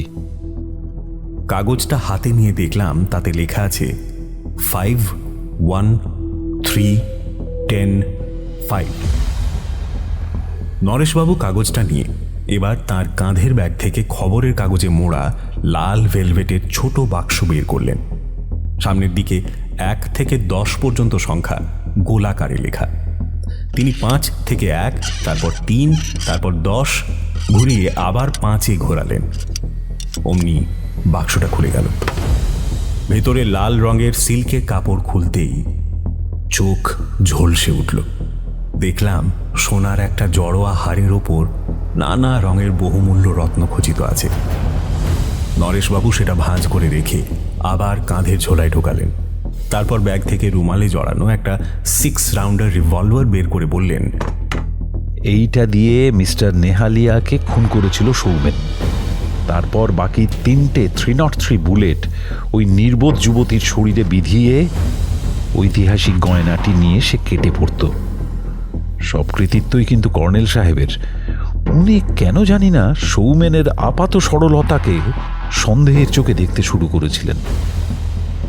আমি জয়ন্তর কথা শুনে বুঝতে পেরেছিলাম মিস্টার নেহালিয়া, যার কোনো পুত্র সন্তান নেই, তার পক্ষে আপাত দৃষ্টে মিষ্টি এবং বলিষ্ঠ চেহারার যুবকের অনুরাগী হওয়া স্বাভাবিক।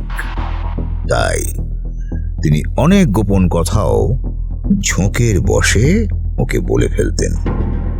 মিস্টার নেহালিয়ার যে আর একটা গোপন নাম হীরাচাঁদ জৈন, এমন গুরুতর তথ্য তিনি সৌমেনকে না জানিয়ে পারেননি। এদিকে সৌমেন বুঝতে পেরেছিল নিজামের উত্তরাধিকারী যখন কেন্দ্রীয় সরকারের শরণাপন্ন হয়েছেন, তখন শেষ পর্যন্ত হীরা চাঁদ জৈন রূপী মিস্টার নেহালিয়া ধরা পড়বেন। অতএব তার মুখ চিরতরে বন্ধ করতে পারলে জিনিসটা তার হাতে এসে যাবে। ওদিকে তমাল বস্তু পুলিশের খাতায় ফেরারি আসামি। দিল্লির ভানুপ্রতাপ সিংহ জেরার মুখে কবুল করেছে তমাল বোস মিস্টার নেহালিয়ার ডান হাত। এতক্ষণ চুপচাপ শোনার পর আমি বললাম, সৌমেন, তুই নিশ্চয়ই লোভের বশে কাজ করিসনি? আমার মন বলছে এর পেছনে কারো প্ররোচনা ছিল। কে এসে? হ্যাঁ? সৌমেন জবাব দিল না। সে আমাদের বলেছে চন্দ্রিমাই নাকি তাকে প্ররোচিত করেছিল। চন্দ্রিমা কেঁদে উঠল, তারপর মুখ ঘুরিয়ে বলল, না, আমি একজনের হাত থেকে বাঁচতে সৌমেনের পাল্লায় পড়েছিলাম। তুমি তুমি বারবার একজনের কথা বলছো।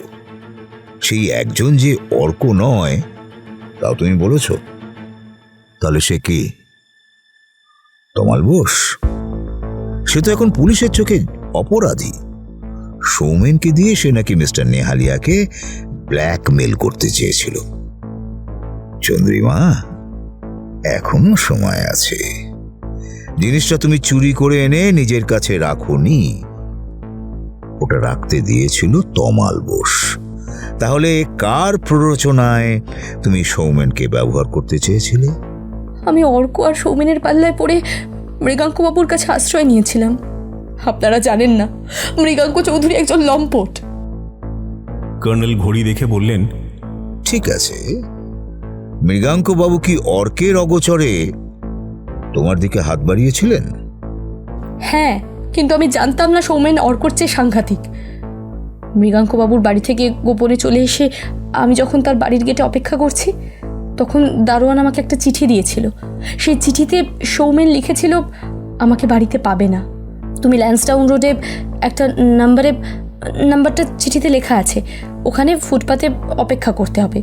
সৌমেন সন্ধ্যা 6:30 বেরিয়ে ট্যাক্সি করে আমাকে আমাদের ফ্ল্যাটে পৌঁছে দিয়েছিল। তখন ওখানে পুলিশ ছিল না। তারপর রাত 9:30 সে এসে আমাকে বলে, একটা বড় হোটেলে আমরা উঠব, সেখান থেকে গয়নাটা বিক্রির চেষ্টা করব। ওই হোটেলে দেশ বিদেশের কোটিপতি ব্যবসায়ীরা এসে থাকেন। বলে সে ব্লাউজের ভেতর থেকে একটা দোমড়ানো চিঠি বের করে কর্নেলকে দিল। কর্নেল সেটা পড়ে নরেশবাবুকে দিলেন, দিয়ে বললেন, আর কি, এবার আমরা কেটে পড়ছি। তবে নরেশবাবু, অরিজিৎকেও বলছি এই নির্বোধ মেয়েটিকে যেন রাজসাক্ষী করা হয়। হ্যাঁ হ্যাঁ, তার টাকার অভাব ছিল, কিন্তু এই ছদ্মবেশী নেপথ্যের আততায়ীকে সে চিনতে পারেনি। চলো জয়ন্ত, এমন বন্ধুর জন্য তোমার দুঃখ করার কোনো অর্থ হয় না। আমরা এবার কেটে পড়ি। ফিরে গিয়ে হালদার মশাইকে ফোনে ডাকবো।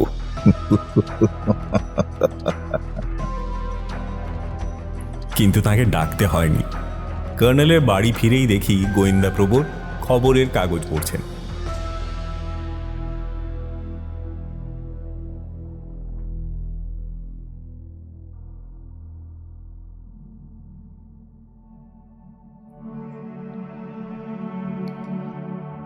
দ্য স্টোরি হল্টে আজ আপনারা শুনলেন সৈয়দ মুস্তাফা সিরাজের লেখা নেপথ্যে আততায়ী। গল্প পাঠে এনামুল, কর্নেল নীলাদ্রি সরকারের চরিত্রে শঙ্করী প্রসাদ মিত্র, অন্যান্য চরিত্রে কৌশিক, মলয়, আকাশ, নিহারেন্দু, তমাল, স্নেহাদ্রি, সৌমক, সঞ্জয়, মধুবন্তী, বরষা, দিতিপ্রিয়া, দেবস্মিতা ও বর্ণিশা। পোস্টার ডিজাইন ঋদ্ধিরাজ, আবহ সায়ন, পরিচালনায় শুভদীপ ও অন্তরা। ধন্যবাদ জানাই সৈয়দ মুস্তাফা সিরাজের পরিবারের সকল সদস্যকে আমাদের পাশে থাকার জন্য। আরও নতুন নতুন গল্প শোনার জন্য সাবস্ক্রাইব করুন আমাদের চ্যানেল দ্য স্টোরি হল্ট।